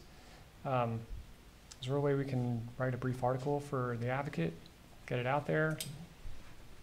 I'm willing to help if you need help, but I'd like to explore ways to get it beyond the traditional ways. I can that contact we the get it. Advocate and ask them Press what the release. best way to do that would be. Okay, they love content. They Well, just do a They'll press release and see if they Yeah, can write it, submit they'll print it, Mm-hmm. most likely. So this survey will have the ability to add categories? If that's what you would like. Or there- I think there's somebody out there with a brilliant idea that's just dying for an opportunity to write it in that survey, so I mean, And maybe we should word it that not just cuts, but if you have an idea, a legitimate idea Right, restructuring. of what we could do to. suggested additional categories or programs.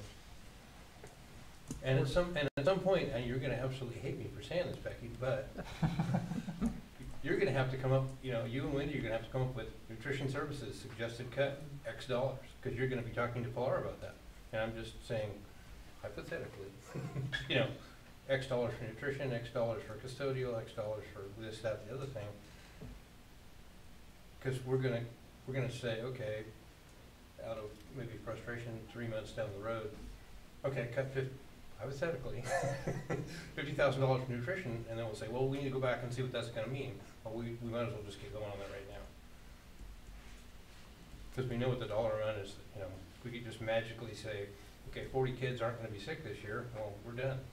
We can fund our reserves, we can get back to zero, but, you know, multi-pronged attack, I see a lot of optimism that we can get there. And again, just to clarify the cut, it's the cut of the general fund contribution, not a cut in the program itself. Correct. Reduction. And I remember like the that word there are, reduction. there's still lots of wild cards out there. We don't know what the May revise is going to look at. We have special ed wild cards out there that exist that we don't know what that final outlook is going to be. So when we come back in March, we may know more. And we'll bring whatever we have. We will prepare the survey to go out again. What makes sense to me is that it goes out mid-February, if that'll be right by the February break. Is that a bad time, or do you want it to go out March 1, but right before we meet in March 14th? I would say closer to the meeting if So that's do okay I. with Anna's workload. Because I feel like the break, before it, people forget it, after people are trying to get back in the routine and getting their kids to school, and it's kind of a. Okay, so maybe after the break, we send it out, and then we send it out on that Friday, let it go a week, and then close it on that following Monday, right? So it has 2 more- weekends, Right, right? 2 Yeah. weekends, so that 2 weekends are involved. And then for right now, I'll send out, I always struggle with how to get stuff out to the community because everyone is now programmed that when their phone buzzes or their phone rings and it's like the district office phone number, they turn it off because they know it's an all call. And I know we all do it. My husband, you know, barked at me. I got a call at 1 o'clock about some survey. I'm working. Well, turn off your phone. Sorry, Well, I honey. have to say, as a parent, I appreciate the communication from the schools. Because I don't always go get the information on the bulletin or the website, so when it comes to me, so even though it sometimes rings a lot, I do appreciate it, so please don't Well, stop. I can put out an all call to just ask folks that if there's other categories that they would like to see included. It doesn't mean that I'm gonna include everybody's category because, and that's the other hard part, you get lots of input, and then Right. if you don't use their specific input, then people, Think we don't hear them or right, aren't and listening. unfortunately get their feelings hurt. But we could have, they could email us, any one of us, and we can read it at the meeting, just saying, you know, I got an email about this Right. reduction idea or a revenue idea. Gotta go to the podium. Sorry, So Emily, while they can't she's hear on you the unless podium, you're I just talking into a want to mic. ask Wendy a question. Were there any happy surprises in the governor's first preliminary? Well, the Suggested. increase in the COLA applied to the local control funding formula. Okay. That was a little higher. What the people who know what they're talking about say is if there are compromises, that might be the place that gets reduced, which would be very unfortunate for us, but we're hoping that number will hold. Good. I was just going to ask, maybe Oh, I didn't your hear it. name, Did please. this, Emily Reed. I'm a teacher at Dana Gray. Was this sent out in Spanish as well? So the survey was not done in Spanish. Because I was just thinking, I know a lot of a good percentage of the parents of the children that I serve don't necessarily have like access to desktop computers. And I heard from some people that it was harder to do on a couldn't do it on mobile your phone. device. Could we have like on a short Wednesday, maybe the Chromebooks set up in the cafeterias? Great idea. And like put it out, just have it all set up like we do during registration. They're all ready to go. And if we had an English and Spanish, we would have more people responding. idea. And then, huh? Great idea. And then also, like, maybe if we could have some of the collaboration time. I really like the idea of, like, my grade level having some set-aside time to talk about it as a group so that we can kind of come to consensus about maybe there's benefits of certain programs that we're not seeing, because I know, like, for the band and choir program, my students don't have access to that. They're in 3rd grade, but 4th and 5th do. And just having more of, like, a collaborative approach with the teachers, I think might might be helpful too. Because I know that I hate to say this, I didn't get to the survey. It was too fast, and then I didn't know if it was already closed or not. But maybe having some time set aside would prioritize it. But Thank you, Emily. And I like the idea of having it set up, but I would, and I'll be willing to man that, or even a drop-off time, because a lot of parents are working from 12 to 3 or whatever, the school day would be. So if we did it, in the morning where they could drop their kids off and then run in somewhere.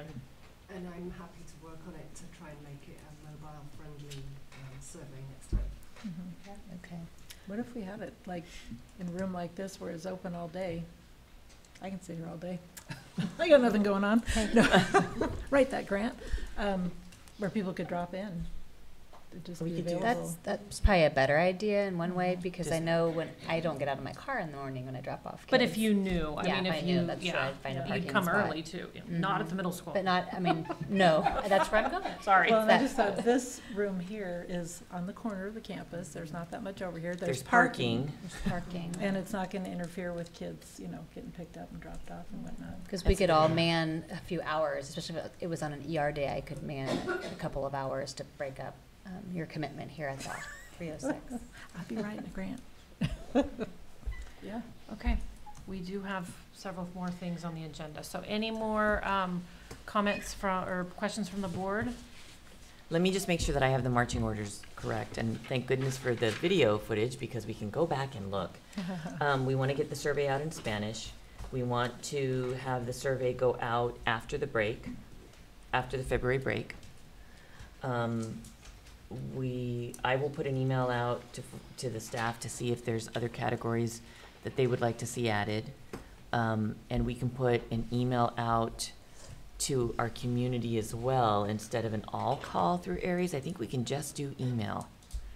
So we'll send out some kind of a communique to ask, so it doesn't annoy people on their phones.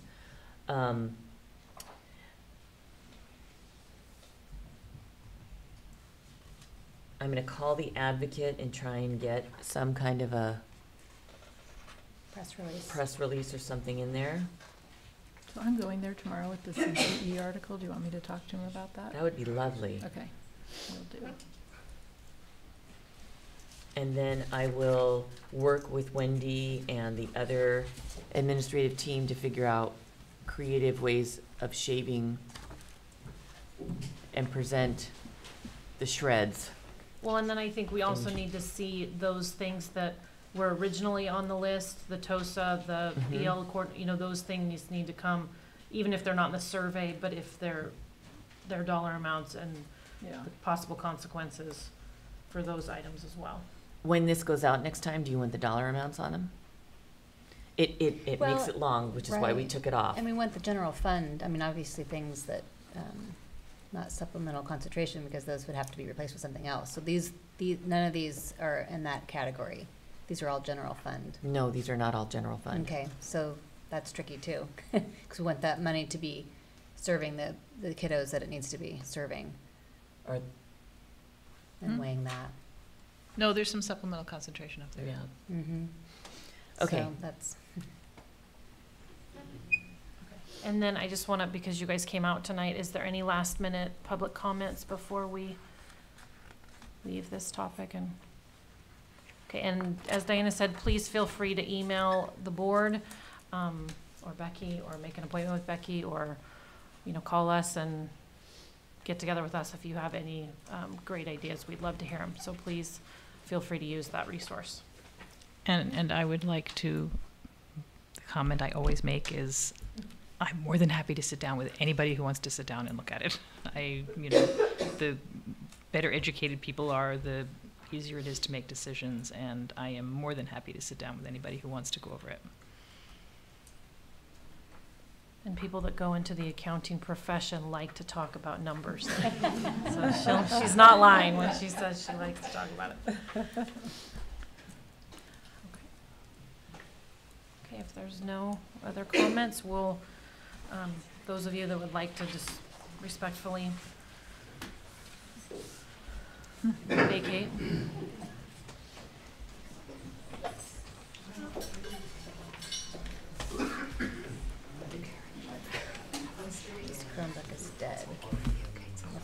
Do you want one? See if the other Or one we will can work. use mine. No, I don't think I need it, but maybe.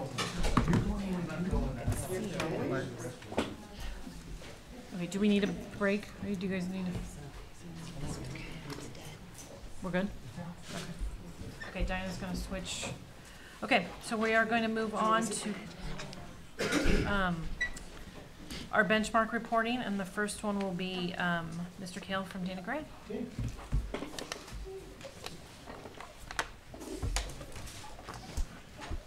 So, hi, good evening. Oh, yeah, I need that.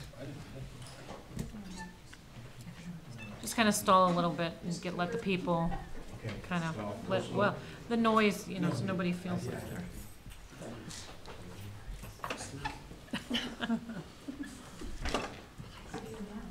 Yeah, that's right.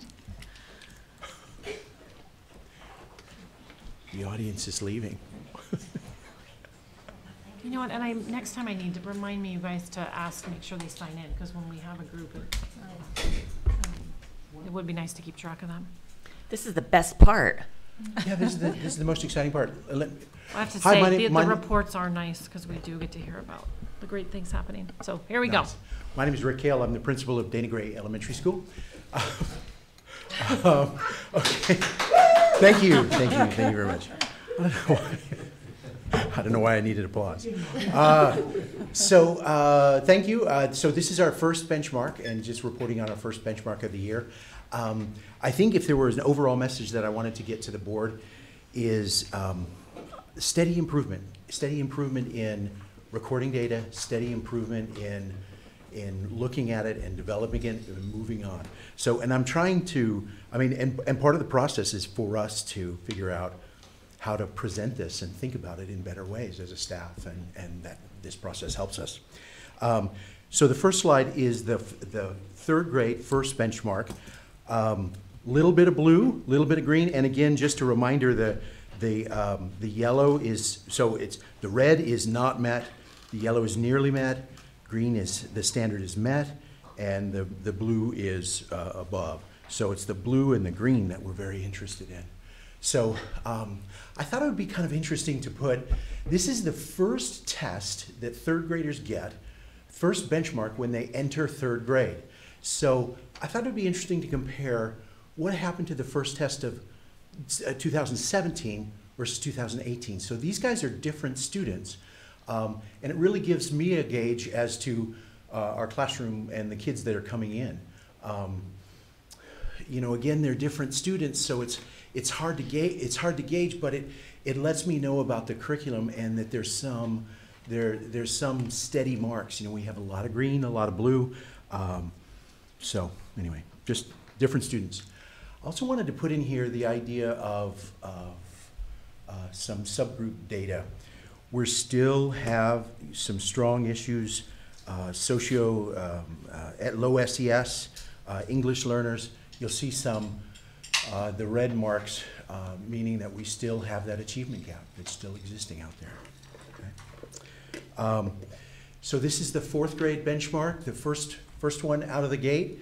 I'm really impressed, and I think a lot of green. That's fantastic. I wanted to compare again the first the first test in fourth grade in 2017 and the first test in fourth grade in 2018. These are different students. You'll see the grade levels vary. It is interesting. We know, and I hope I can say this, so that 2017 is our current fifth graders. We know academically that our current fifth graders are kind of the most challenging group that we have academically right now.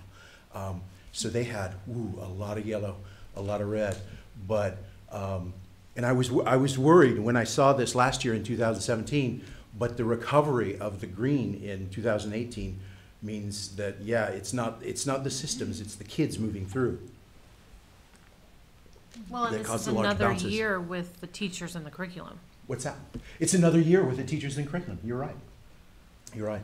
So, again, a little bit better results in the fourth grade with the achievement gap. So I'm a little bit happier with that. The socioeconomic, the Hispanic, the achievement gap is slightly better in the 4th grade than it is in the 3rd grade. So these are the ones, the 3s are the ones that are really interesting to me. So because this is tracking the same students through. So at the beginning of 3rd grade, the blue and the green, if you add those together, that's 25.6%. At the beginning of 3rd grade, if you add the red and the yellow, it's 74.4%. At the end of the 3rd grade, can I point at that? It doesn't show. It doesn't show. It doesn't show TV anything? screen. Okay. Do you have a point? The blue shrunk, but there's improvement. So the blue and the green from the beginning of 3rd to the end of 3rd, the blue and the green went from 25% to 32%. That's fantastic. Here's what's interesting. The percentages at the end of 3rd grade are exactly the same as at the beginning of 4th grade. That means there was no summer slide, like they didn't, you know, that the measures are maintaining throughout. That's interesting to me. And it's interesting to our staff. I think that is really great news. It means that the work that was put in 3rd grade is maintaining and now is hopefully going to grow in the 4th grade. And again, this is just the first benchmark. 5th grade. Here's the first benchmark for our most challenged students right now. No blue, no blue. Lots of yellow. Sorry. What's interesting about this slide is this is the beginning of 2017 and the beginning of 2018. So the 2017, these are different students. These are 6th graders now. What this is telling me is that first test, they're being challenged by that first test. Why are there no blue in 2017? You know, there's something there. Anyway, okay. And we don't know how far away they are from being in blue. Like the yellows, you don't know if they're a point. You know, so I'm more of a positive person. Like they could just be slightly. The hope is that like the yellow, say, I can't point at it again, but the hope is that they're all sort of crumpled up by the green, you know? But no, we don't know. Okay. The gaps still exist, socioeconomic, Hispanic, but when you look at the numbers are lower. And I actually don't have the data from 17, 18 to compare these side by side. But when you look, when you look at this in your handout, if you look at 3rd grade, 4th grade, 5th grade, you see a progression of a slight lessening of the achievement gap, which is good. That is what we're aiming for. Here's the slide that I'm really interested in. This is exciting to me. This is our most challenging students right now, academically. Look at the green at the beginning of 4th grade. Look at what happened at the end of 4th grade. Whoa! Like, boom. There was some major work that was done in the 4th grade. These guys did have a summer slide. This is, again, the first test in the 5th grade, so they went backwards. Okay. Math. You'll see a lot more blue, a lot more green in math. This has to do with the curriculum has been in place for a longer period of time, you know, and the familiarity with teaching it, familiarity with assessing it, much more effective. You'll see some patterns. So this is 3rd grade, beginning of 3rd grade last year, the beginning of 3rd grade this year. I really like the consistency. You know, these are different kids, so it's going to be different numbers, but I like a lot of blue and green. Coming in 3rd grade, the achievement gap is pretty strong, meaning that it's a pretty wide achievement gap, especially for the socioeconomic folks right in the middle. It's just, anyway, just what it is. 4th grade, this is the first benchmark. Again, lots of blue and green. This is the 2017 beginning, the 2018 beginning. A lot of great work going on in the 3rd grade and in the 4th grade. But again, a slight lessening of the achievement gap not as much as in ELA, but slight. These ones are the interesting ones to me. So, beginning of third grade, 66.9% blue and green, okay? End of third grade, it actually went backwards, 49.2. Yeah, interesting. But then the beginning of fourth grade, it recovered. So the blue and the green at the beginning of fourth grade is 60%. So it went from 66% to 49% to 60%. Interesting. So your work is cut out for them. Here we go. Fifth grade. Again, some great work happening in fifth grade. All right. Some interesting consistencies between the beginning of 2017, the first test, and the beginning of 2018 related to math curriculum. It's really letting me know that we have room for improvement, absolutely, but there's some solid instruction, there's some solid understanding of the curriculum in math, you know. They're producing consistent numbers from year to year. Interesting lessening this time of the subgroup numbers. And it'll be very interesting to see as we progress into the second benchmark report and the third benchmark report, looking at these subgroup numbers and then comparing them side by side. But again, between third, fourth, and fifth, we're seeing a slight lessening of that achievement gap. This again is the interesting slide, and it's my last one. So in the blue, this has a funny like a funny retrograde that the fourth grade I know was at the end of last year was particularly concerned about. The blue and the green at the beginning of fourth grade was 56%. At the end of fourth grade was 48%. It's a 10% difference. Why? Ooh, why? Again, this is our most challenging group as they move through. But happy for us, the beginning of fifth grade, it's 47%. So at least they didn't continue to go backwards in their skills. They're at least maintaining into the fifth grade, and we're hoping that the second and third benchmark report will show even greater growth. Make sense? Any questions? Yeah, Mr. Kale didn't even get the 10-minute lecture, and look at you. How did I Only do? 2 minutes over. Woo! Nice. Okay. Last meeting, we talked about how we had hoped to get reports down to 10 minutes per person. Wait, did I do 12? You did 12. Look at that. I'm told I'm told I'm the worst offender and the most excited speaker. So I'm trying to slow down. Thank you, Mr. Kale. Thank you. So next we have Mr. Triplett with his benchmarks. Oh, are you, Ms. Vera, we tabled yours on the agenda because I thought that we were going to wait for you until February for your benchmark. Yes, that's correct. Okay. Thank you. It's okay.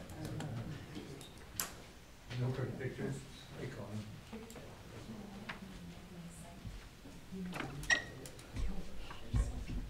Bruce Triplett, principal of Fort Bragg High School.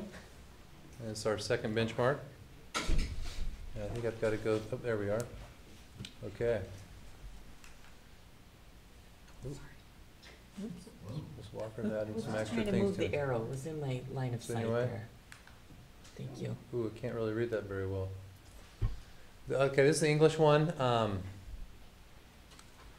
You know, I looked at the last time when we looked at the benchmark, there was only, I think it was 380, almost 400 kids. And I talked with the teachers, and part of it was the seniors. So they're trying to get them to take a little more serious. And so if they got met standard, then they were trying to figure out a way maybe not to have to take the benchmark. So I think that was one of they're looking at incentives to take it more serious on the test, because they're already done as well. So if they did well on the 11th grade test, their come benchmark on the senior year, they'd have to take it. So they're trying to work on creative ways to get kids to take it a little serious on the 11th grade. So this is one of the ways. So they did do a little better. This is the benchmark 1. and side by side with benchmark too. So they are improving, and you know they're serious about their writing. We talked about the interim assessments, and this takes a lot of work because they make their own rubric and they connect it with the Common Core standards, and then they grade. And you think about all these essays that they have to read. It's a serious time, but they want to make sure that the kids do well on the writing portion. So that's the English. So they're working. The math, you know, you're going to see a lot of red, and I think that's part of, you know, that's traditionally math has struggled, and it's across the state. But what I appreciate the math department is, you know, it's the online. They're really focused on the online component, and they've really pushed online.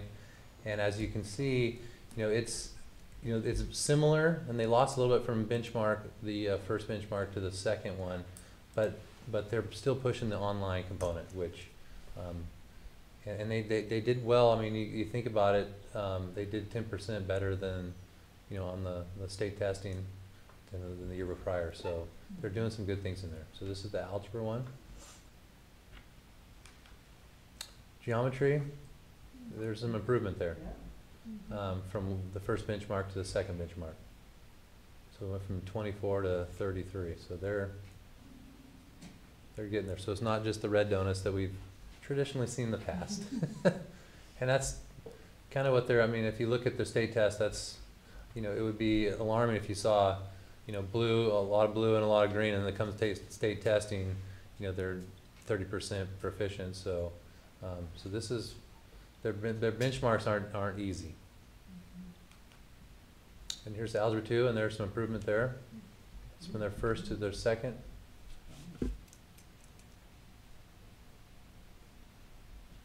So they went up. I think it was almost 10%. Is this the second year they've been on computers? Yes. Yeah.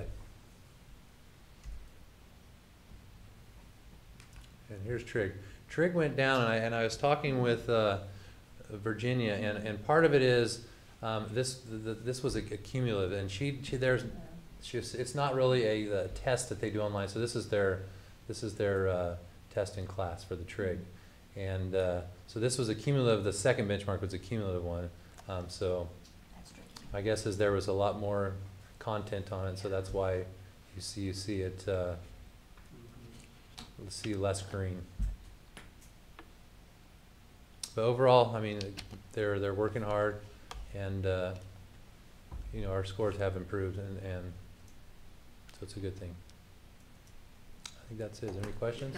Well, I just want to commend your staff, because I know the whole district, but to put your scores up there like that, it makes you very vulnerable. So, but I know there's some good conversations happening about it. But so thank them for jumping in with the computers and putting that out there, because that's. Well, and it only takes 6 minutes.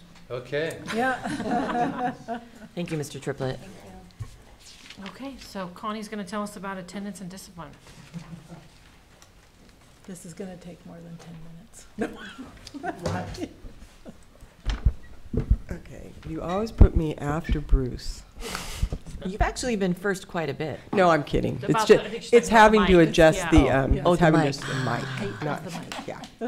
Hi, I'm Connie Belli, the principal from the Alternative Ed Sites. I don't have pretty pictures because we don't do benchmarks, so I usually report on our attendance and discipline. And so our discipline, our referrals, I lined it out for Noyo and Shelter Cove and Lighthouse.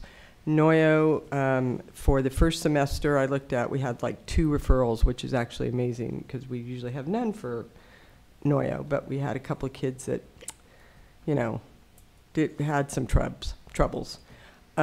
Shelter Cove for the same period had 7 referrals, and only 2 of them ended in suspension.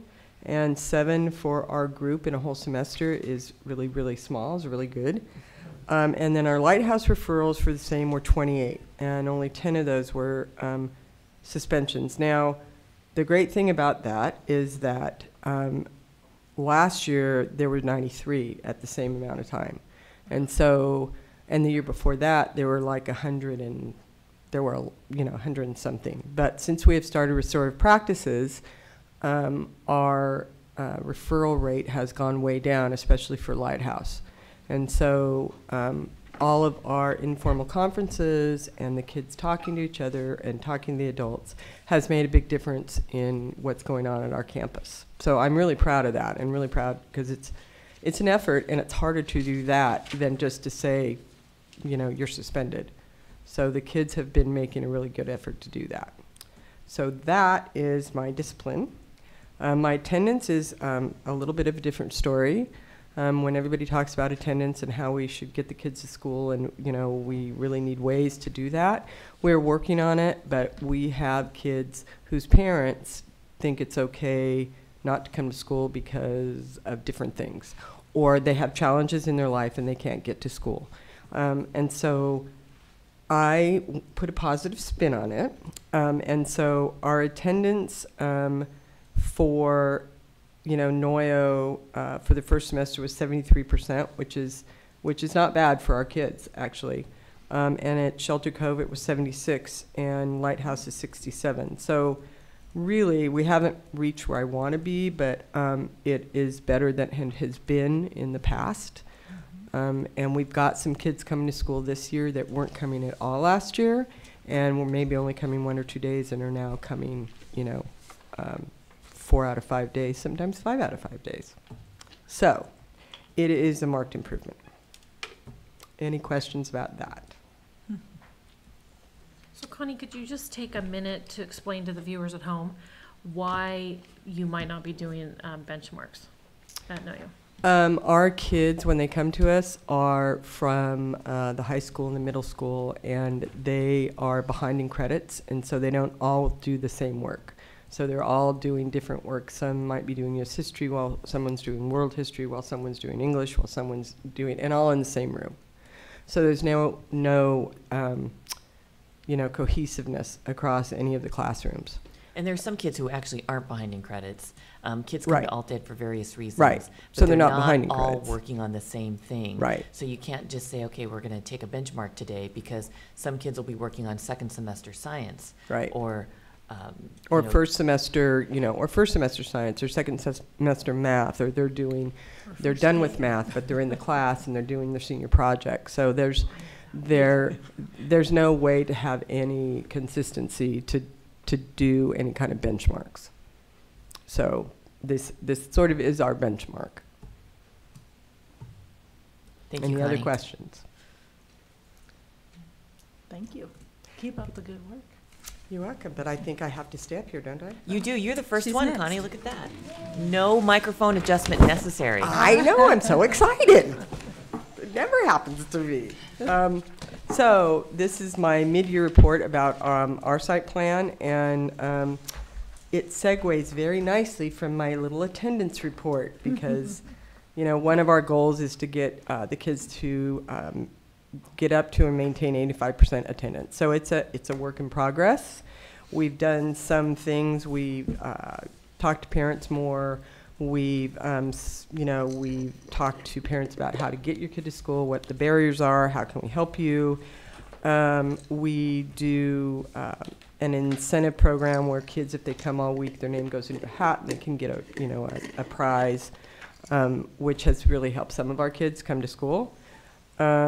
We have offered more electives for our students during the day so that they can have a choice in the afternoon about what they want to do. And that's helped some kids. And eventually we'd like to start doing our Get Focused, Stay Focused. We started to do it with our middle school kids, and we had a change of counselors, so she's getting up and running, and so that's kind of put on the back burner for right now until we can get things running again.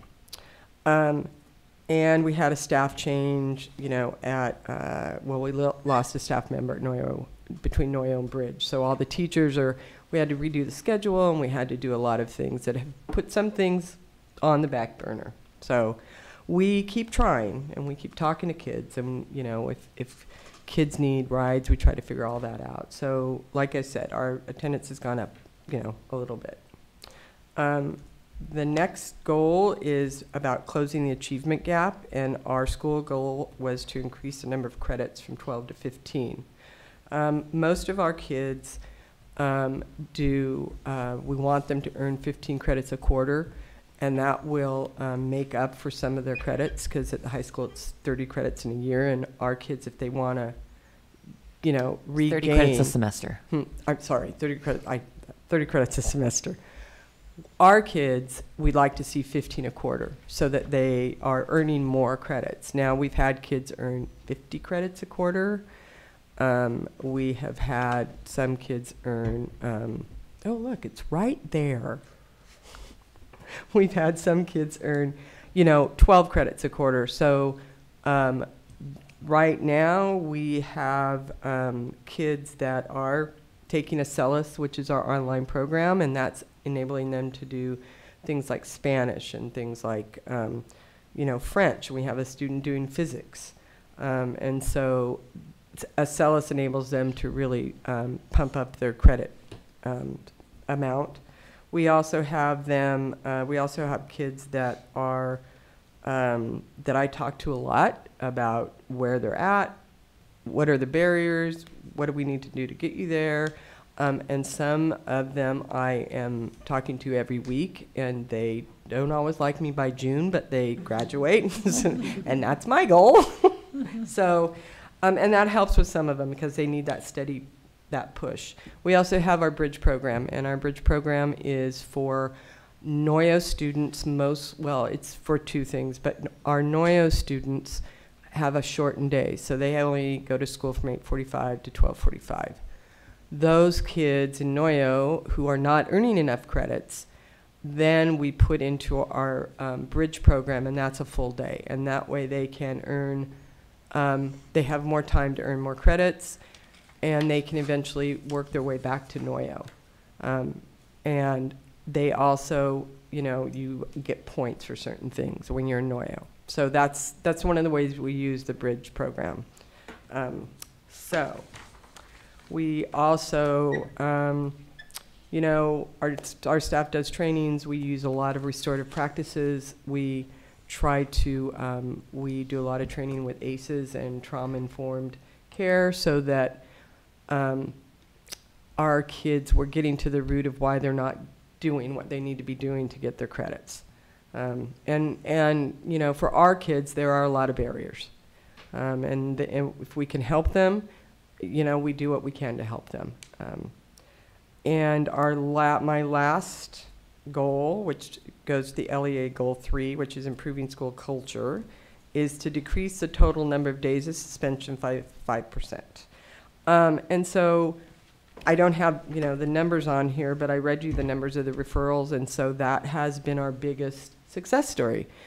With restorative practices, we have lowered the rate, especially at Lighthouse, which is our biggest, our kids with the most challenges, and it has decreased by more than 30%.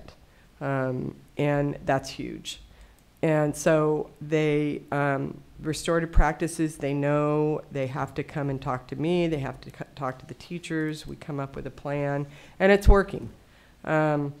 We do circles with our kids once a week, and so they have a sense of community, and we talk about different topics, and everybody joins, including, all staff.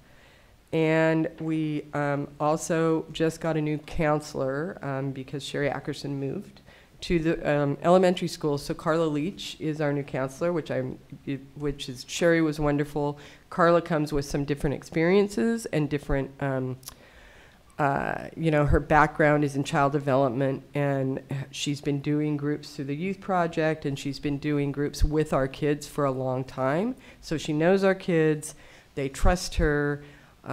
Today was her first full day, and she had kids in and out of there, all day, and they were just, going, oh my God. And so that has helped us, and she has a lot of experience with restorative practices also. So that has been very successful. We have groups going, a young men's group, young women's group, and Carla's going to start a diversity class and some anti-bullying stuff. So this is, I'm really excited about. And that's where we're at. Any questions? No? No. Thank you, Connie. Thank you. Thank you.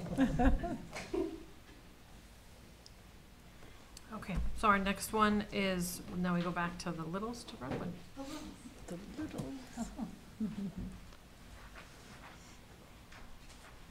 And the clicker is on the podium. Excellent, thank you.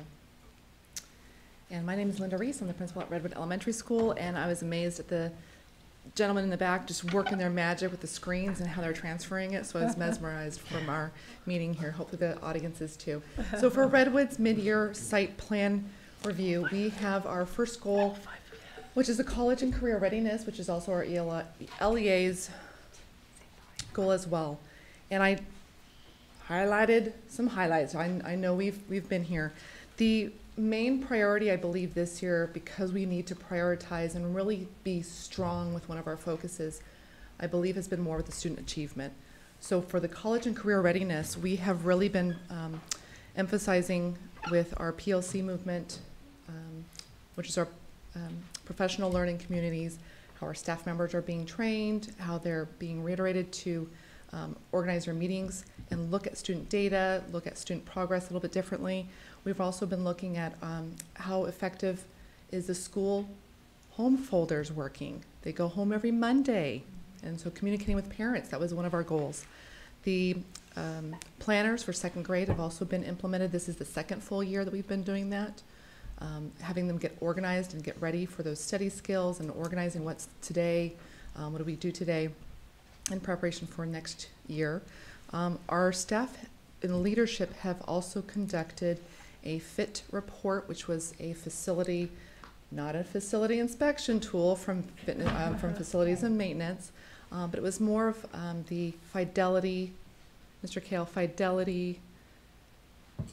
We'll think about the acronym. There's so many acronyms in education. The but FIT report is the facility. Yeah, but it's not the same. Oh. It was an assessment tool. It was an assessment tool, but there's not, it wasn't the A. And essentially, with the move with MTSS, multiple tiers support systems, we're looking at, with our leadership, how can we implement more of our college and career readiness skills at our level? So we conducted that survey with county representatives this year. Our second grade curriculum is very strong in this as well, so that's great. And then our field trips, especially for first grade and second grade, focus heavily on the identification and introduction to careers and college concepts.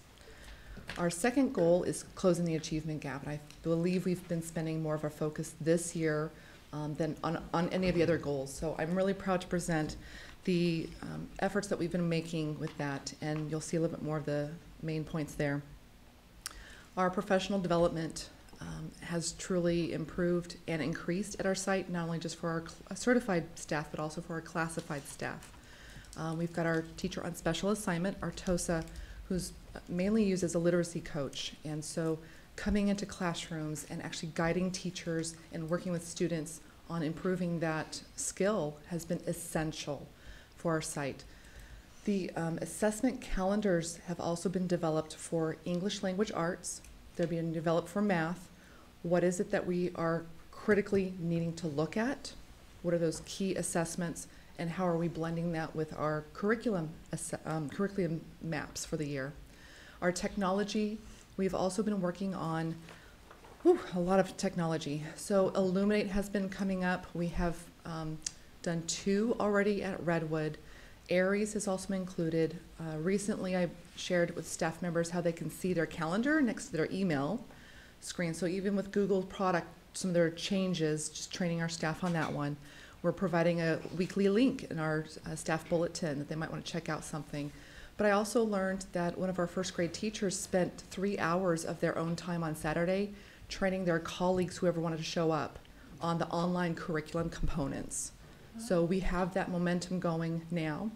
We also have classroom management skills and strategies being emphasized. Not only was it done in August, it's been ongoing, especially with our TOSA, and county office was talking about that as well with some support.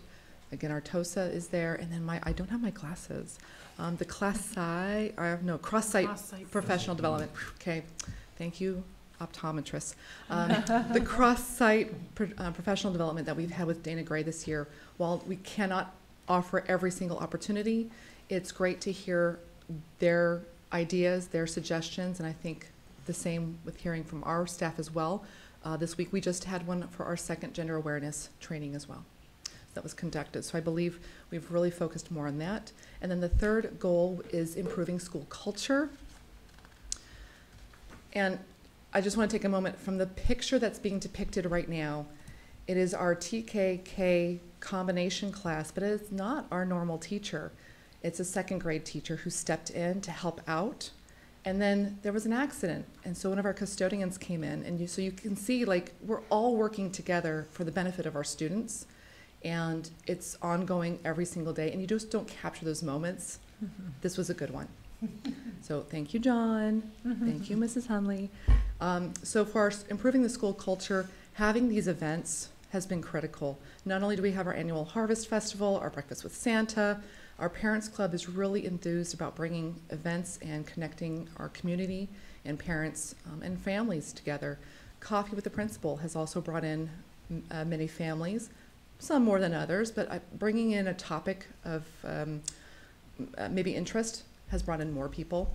We've also been working with our local resources, so Safe Passage, other agencies in town. So what I can think of right now, we work very heavily with our family children's services, RCS, Redwood Community Services, and court liaisons for the benefit of our families. Our PBIS team is meeting every single month, minus December, to go ahead and keep that ongoing positive behavior and intervention support going. The communication for staff has also been increased, as well as our families. I know that I may not be the best, especially on Twitter. I don't think we have a Twitter account, but for our Facebook account, we have that. And then the Aries account, I've been very mindful about how often I send it with families. But attendance, we have been working very diligently on attendance this year. So last year, just to give the audience a comparison, last year our dashboard indicated that we had a 25% chronic absenteeism rate, and we have reduced that by 6.6%. That's huge. I think that contributed to many different factors. We are absolutely making those phone calls. We are reaching out to families. We are providing those notices at parent conferences. I'm having my teachers call families and check in, like, hey, we missed Becky. What's going on? But I'm also the principal known in town to offer a ride. And some parents are like, oh yes, thank you so much. I just had a really tough morning. I just need some help. Come get my kid. Okay, and then some parents are like, whoa, they're coming right now. I'll bring them because they don't want you to see you, or they don't want you to see them in the home in pajamas. Okay. The police also know that too. They're like, yeah, we support you. So the attendance has been a range of extreme to maybe minor, but we've been working very hard on that one. And we had to send home some kiddos because they did come to school, but we want you healthy. So overall, I believe a huge positive growth with our school culture internally, and it's just a real pleasure to come to campus every single day. I know that the staff wants to do that, the kids want to do that. The families are like, great, thank you so much. I know that my kid is cared for and safe, and they're learning. We'll see you later on at pickup. So a great year this so far. Yeah. Any questions? How long was that? Was that under 8 minutes? You know, I'm sorry, you guys have been so good. I haven't been watching. 8 minutes. There you go. All right, thank you. Very good. Thank you. Thank you. Okay, back to Dana Gray. So, I made copies of this. I don't know. Do you have copies? I can share. Yes. Okay.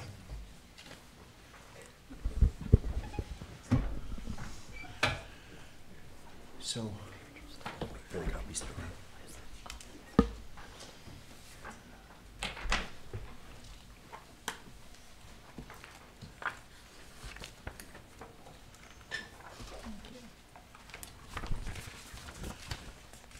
So the first awesome shout out is to Elliot. I promised Elliot I would say to you, you're awesome.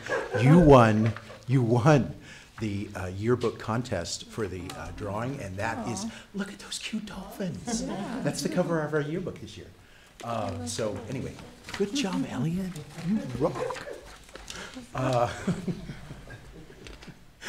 Okay, so I went, ooh, okay.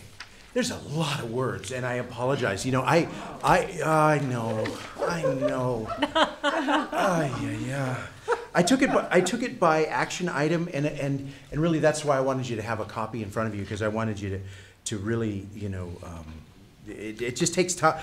We have looked at this at a staff level, we've looked at it at leadership level, we've looked at it at ELAC and site council. I actually am spending a lot of time looking at these goals and trying to, you know, think about how can we like focus on these more. I just want to focus on a few, and I'm going to zoom through them because I'll go way over, I'll go 30 minutes. So our first goal is talking about AVID strategies, and yes, we did have a short professional development related to AVID at the beginning. All of the classrooms are using AVID strategies, but it is an area that we need to refine more. You know, they are using intro and closure lessons, they're posting their lesson objectives.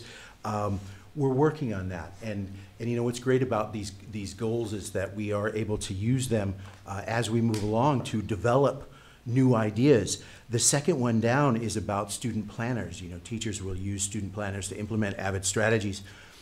We are looking very much at altering what we're doing with, we're going to have a planner, but it's going to look different. We really like what's happening at Redwood, and we want to get more to use that planner in a homeschool communication method. So we're looking at different ideas around the planner. Instead of the very traditional calendar, we're looking at other ideas. Again, this is our school goal number 1, which is about college and career readiness. The third one down is the one that we are very excited about as a staff, and the staff is really nervous, but we're going to do it. We have set up a field trip with Mendocino College to go with all of our 5th graders in the spring. We have a date, we have a time, we have a tour. They're going to feed us when we go there. Do you have a bus? Ooh, no. We have a bus. Okay. And we can bus all those kids. We have donations from the community. I don't have a pen anymore. We have donations from the community to pay for that bus. Yeah. So this is big. Staff have worked with ELAC and Site Council to develop a field trip to Mendocino College in the spring. So we are ready to go. That's great. We're a little nervous about it. I want to come. I drive back and forth every single day, and I feel a little queasy. What's going to happen? Anyway, I had a teacher express that concern as well. All of the teachers have expressed that concern. We're going to have parents all over the place. It's going to be great. We are working with some very select parents on our fall career day, and we have some initial plans that are coming together. We have a date. We're ready to do it. That's the 1, 2, 3, 4, fourth one down. The last one in college and career readiness, the goal is the AVID, high school AVID classes at college and career day. We need a little bit more work on that. We're gonna work on that because I'm not sure, it's not quite put together yet. And so I will be working with Mr. Triplett to work on that in the future. Second goal is achievement gap. ELD instruction delivered daily by homeroom teachers. You bet, that is happening.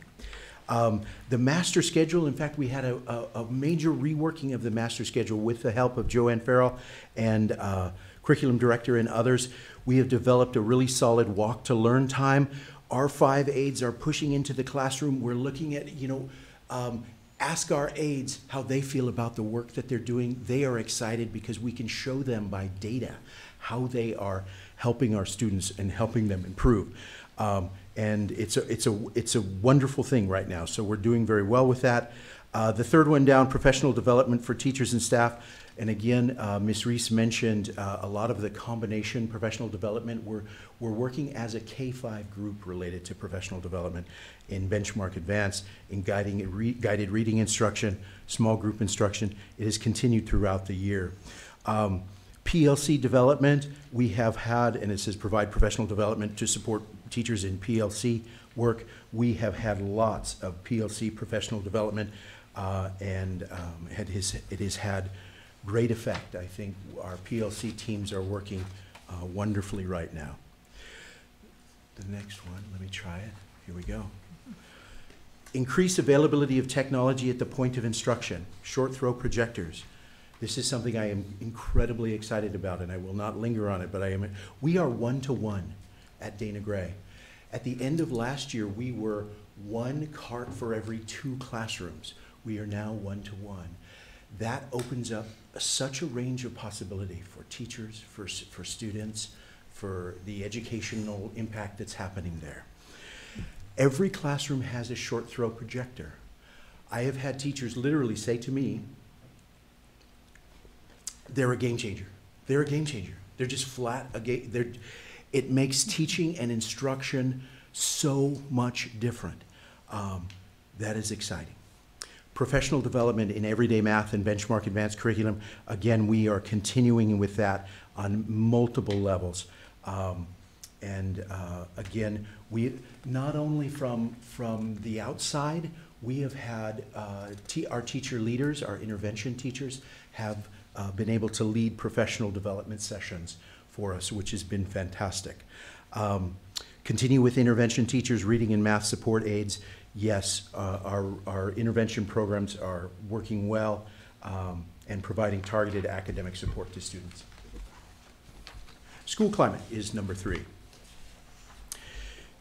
The first one, I am dreaming of the math game night, the English language arts night.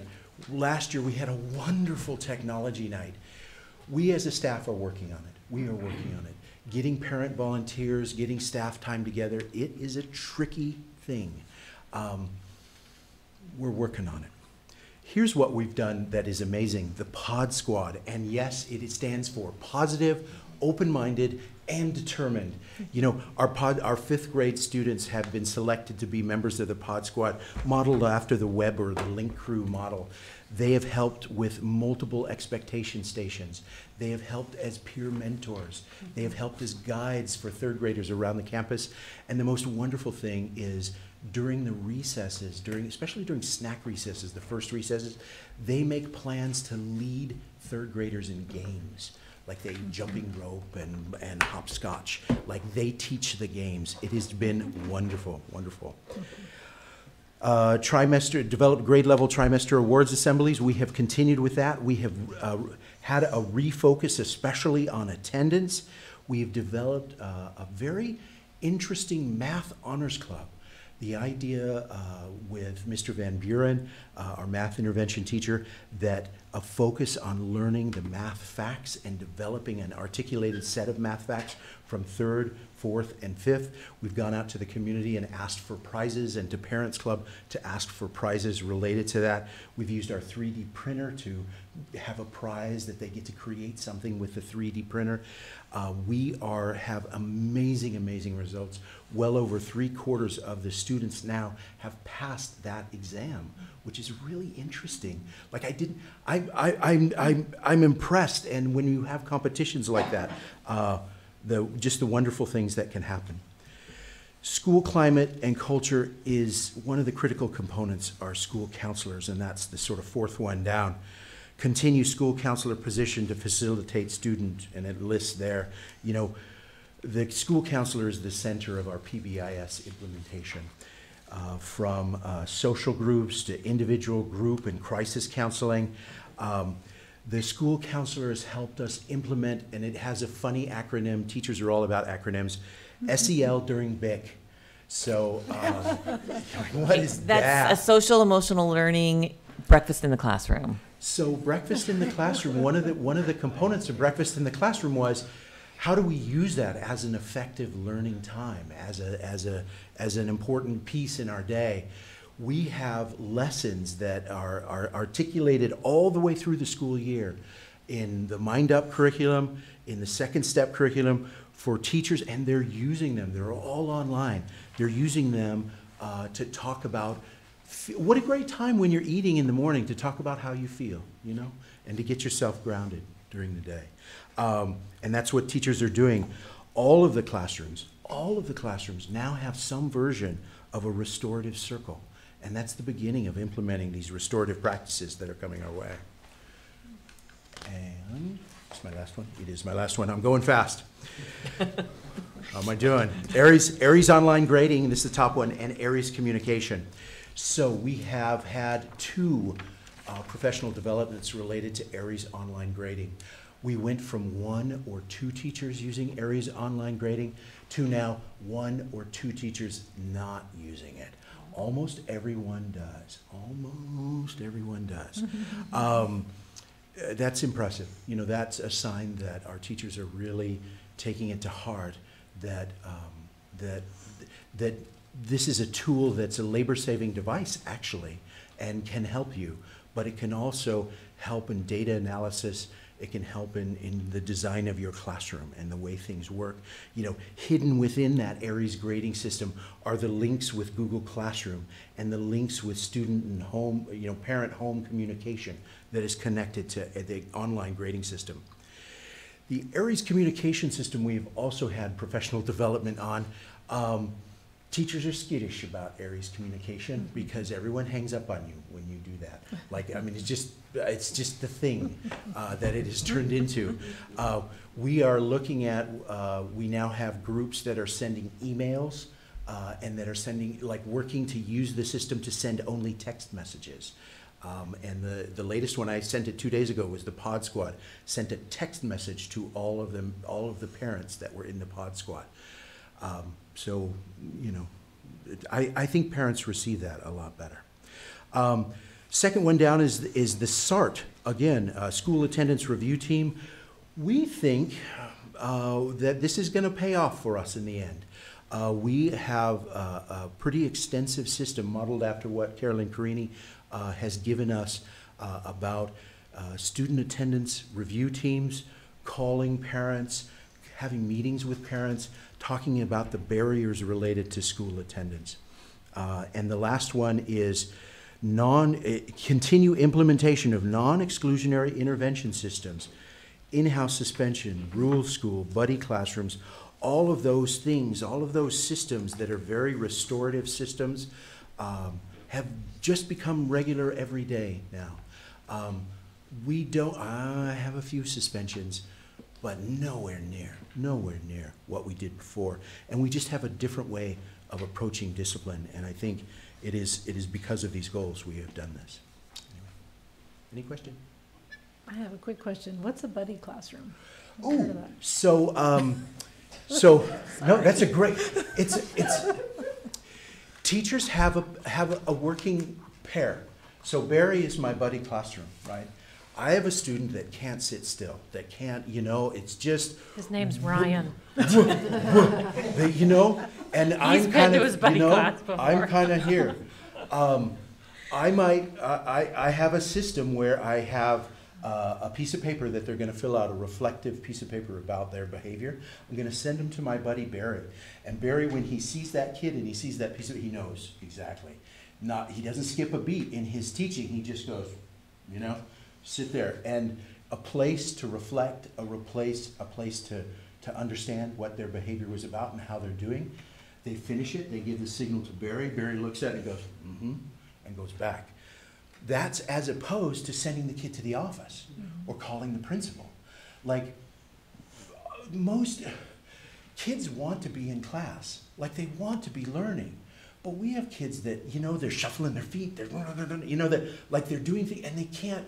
They just need just a moment of time, and they don't know how to ask for it, right?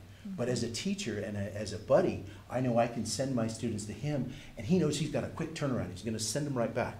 And he can send his students to me, and we have this agreement.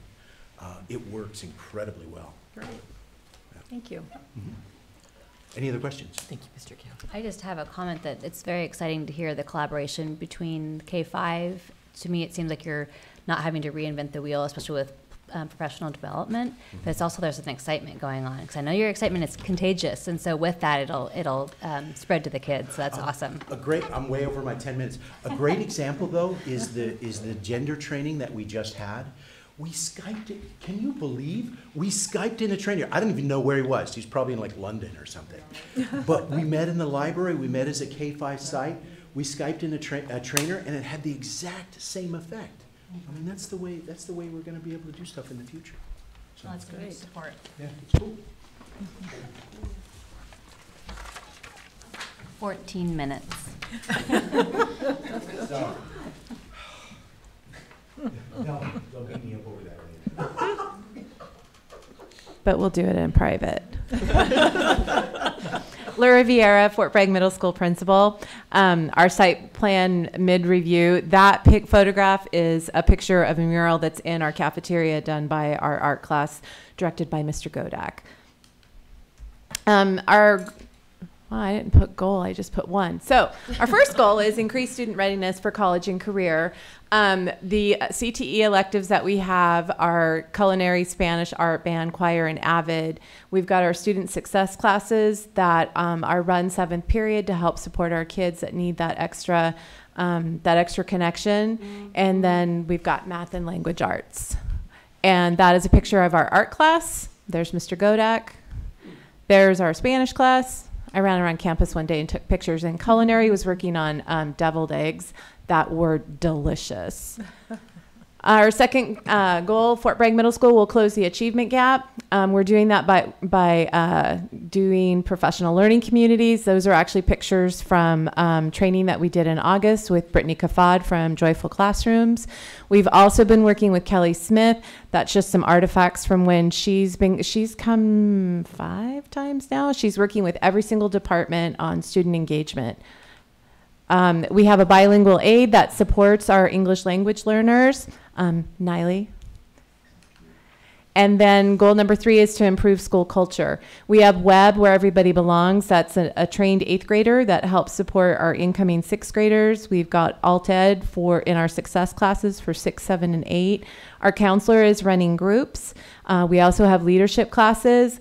In fact, our leadership classes in November did a school-wide assembly. Not one adult spoke, not one adult did anything. The kids did all of it themselves. It was super exciting. We're also working with Youth Project. There's anti-bullying instruction in the classroom. And then we have ongoing social emotional learning, and that's facilitated through classrooms and also in our homeroom. That's a picture of one of our leadership classes that planted trees out at the Fort Bragg Reservoir, and our Web kids, and that's our current 6th grade class at their 6th grade orientation. And now it's time for the high school. Was that 10 minutes? 3. Questions? Questions? Okay then.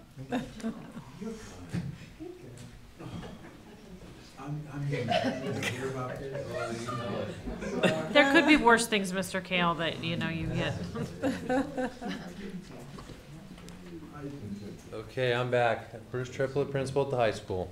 All right, so I had to up the ante because Ms. Vieira sent me the little competition. Well, we were collaborating. And so she had all these pictures, so I had to throw some pictures as well. So closing the achievement gap.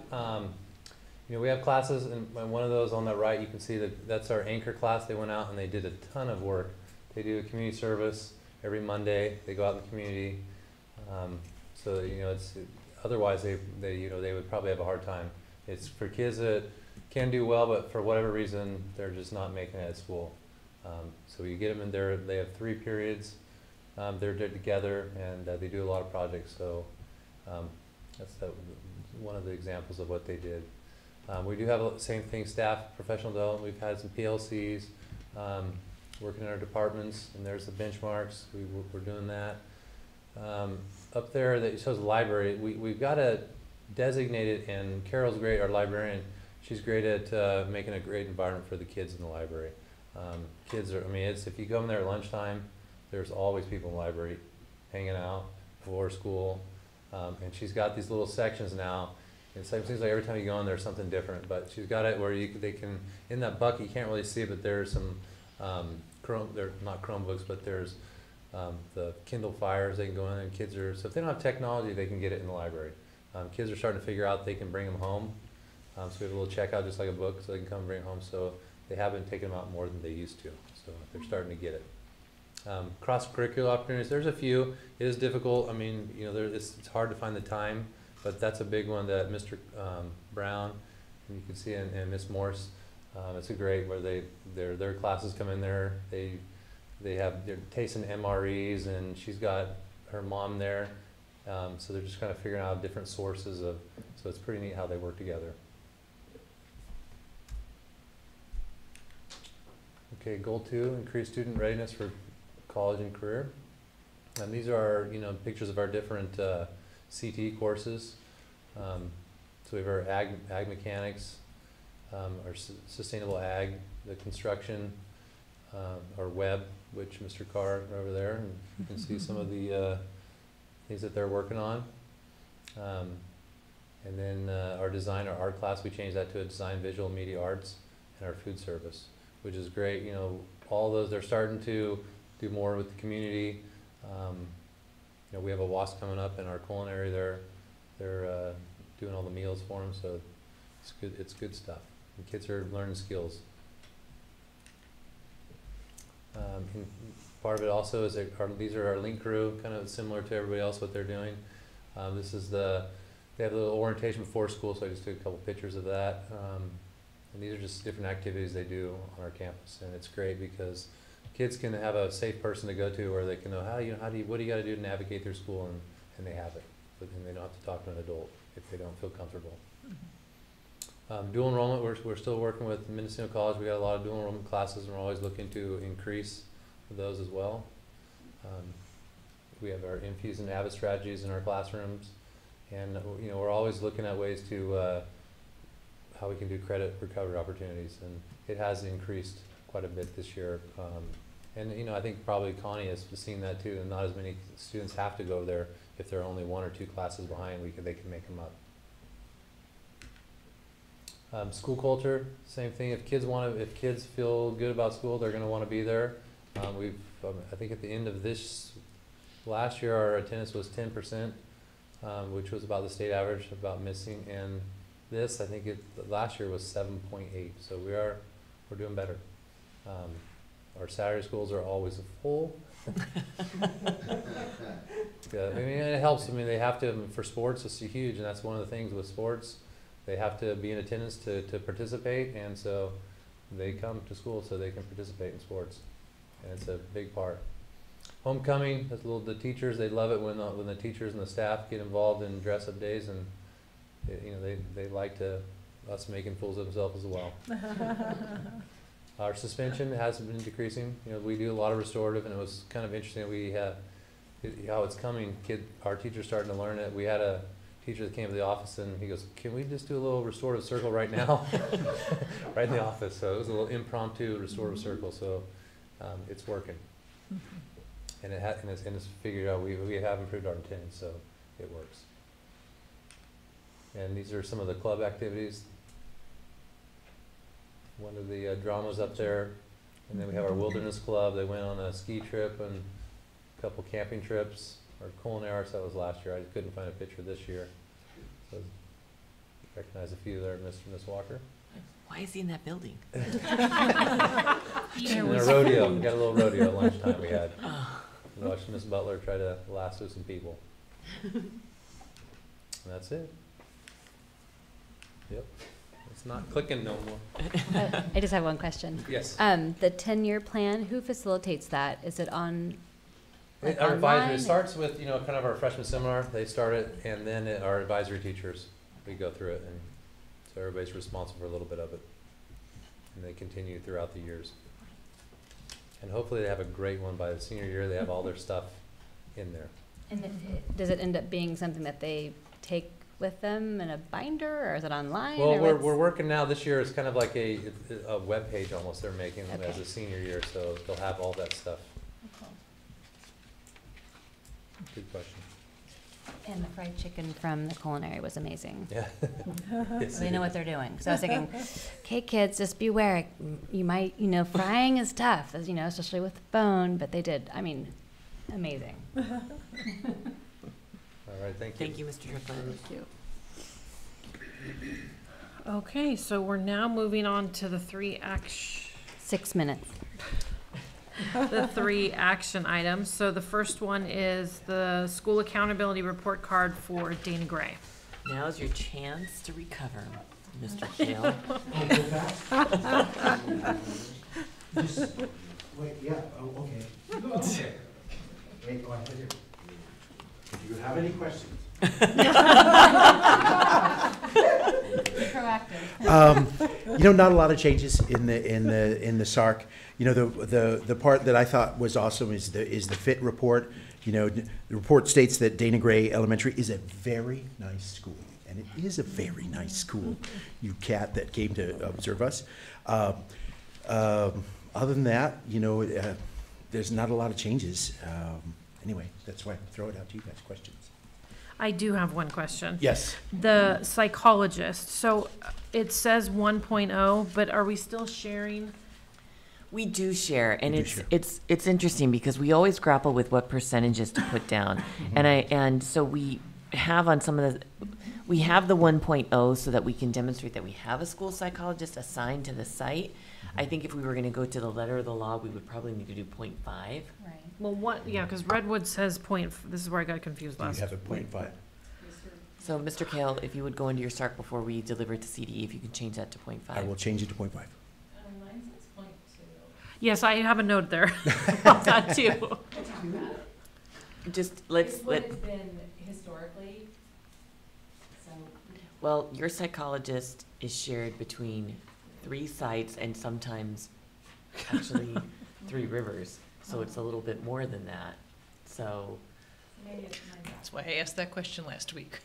Where are they supposed to be? okay, so let's figure out the percentages on that particular duty before we submit. Okay, sounds good. And if that could be done tomorrow, that would be most helpful because they have to go to CDE by February 1st. Plenty of time. Easy peasy. Okay. Anything? Oh, I did it. Okay, so the next one is the middle school. You need to approve Oh, it. sorry, we're on to action. I'm so used to, thank you, Anna. Okay, so we have to have this is an action item, so we'll need a motion to approve the Dana Gray Stark. I'll make a motion that we approve Mr. Kale's brief report on item number 6.1. But we did have the full report in our board packet. Yes. Yes. With the change. Right, with a change of counselor to 0.5. I second. Okay. Any discussion? Trustee Makala? Yes. Trustee Paoli? Yes. Trustee Metzen? Yes. Trustee Schneider? Yes. And President Babcock? Yes. And now, the middle school Stark report. No, sorry. Yes, we are on. Getting late. Yeah. So the middle school report is essentially the same. A lot of it does get populated by DTS, the document tracking service that we use. The narrative gets updated as needed. The one difference that Connie and I discovered this year is that the FIT report does not automatically get updated. So there is a change this year, and I'm delighted to hear that Dana Gray is a lovely school. We have, very nice, I'm sorry, wrong words.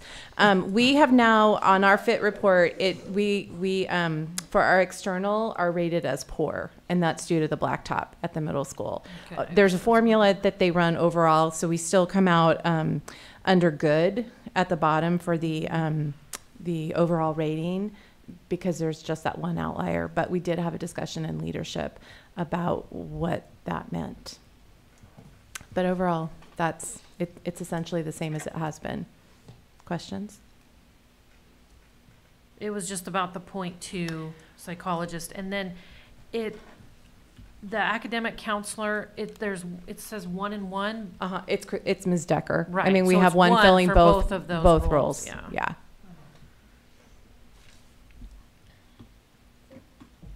Any further questions? So then, do we need to be consistent at all the sites? Because Yeah, I'm gonna Okay. put a message out to get that cleaned up tomorrow. okay. Because I think the other ones should be 0.5, 0.5, if that's the way. Well, the Well, other but same person, but so we're 2 sharing, roles. but it's not just us and the high school. It's also Three Rivers. and Noyo Lighthouse. No, but I mean about the top 2 where it says academic counselor and then it says social emotional counselor. At the middle school, it says 1 and 1. And then like for Dana Gray and Redwood, it's 0.5 in the So, tops. I think- I just put 1, so do you want it to be 0.5 in each? Because that's one person. Right, but I think, I don't know how they judge these, or if anybody even looks at Well, them once they they obviously go up. look, but- Because the way I interpret it, Kathy, it says number of FTE assigned to the school. So oh, okay, now I get it. And I understand what, she does both roles, but then Right. so does now Yeah, Miss, no, that should be a 0.5 and a 0.5 if they're Okay. doing So then both the other things. schools should be or the elementary should be 0.25, 0.25. Well, I don't know, I would say that the counselors at the elementary are SEL counselors, they're not academics. So I would say the elementary counselors are 0.5 SEL, 0.5 SEL. I'll change mine up, because it should be 0.5 each. You should be 0.5 each. Well, he's got 2. Yeah. But they should, But they're not, are they You do SEL? 1 and 1. yeah. They're really, yeah? Okay, so they're 1 and 1 then. Yeah. Yeah. So 0.5, 0.5, 1 and 1. Okay. And the site should be, because I didn't put. The psychs we need to look at because, Yeah, I'm not too worried about that. I mean, the 0.5 and 0.5, that should be 0.5, 0.5. As long as we have another 1.0 spread out all over the place, that's probably okay. Well, that's for the psychologist, right? Right. Yeah. Right, so what do you want me to put? Because there's for 2. your counselor, it's 0.5 and 0.5. No, psychology. What do you have in want there me to now? put anything? I didn't put anything, because usually I know. Okay, I'll send out an email in the morning and tell you. You know what? I'll go into your SARC reports tomorrow and just fix it. No, just tell us what the number needs to say. It's not that big of a deal. No, is it 0.2? You don't I need- put you don't- 0.2 for the site. Send an email.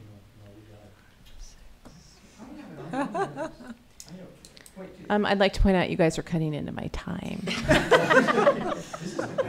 Connie, put 0.2, Laura put 0.4, and Bruce put 0.4. Wait, who's 0.4? The psych? Mhm. Okay. I'll put 0.2.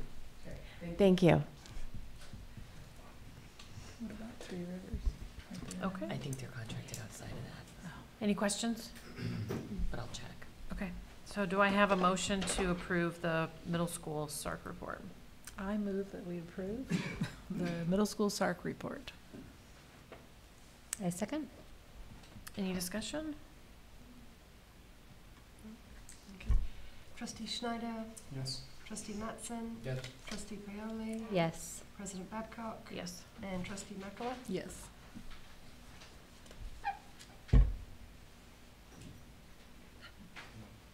Okay. Mr. Triplett again. He's ready. I'm ready. Triplett Principal of High School, folks. All right, yes, it was very similar. I think we changed a few things. I think there's, total number of students changed a little bit. Other than that, it's very similar last year. And ours, I think ours was a good, I did have to change the date because the one that populated was the wrong date. I got that from Barry. But we did good since we have a pretty new school. So do you have any questions? It was 4 years of Fun. very 4 years of long. fun. Yes, 4 years of fun. I was moving the bookcases that used to be in my office again, and I'm like, you know what? I wonder how many times I had to move these.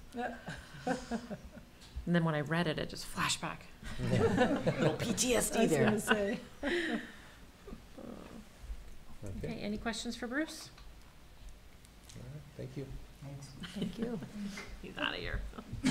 Okay, so do I have a motion to approve the high school SARC report? I'll make a motion. I'll second. Okay, any discussion?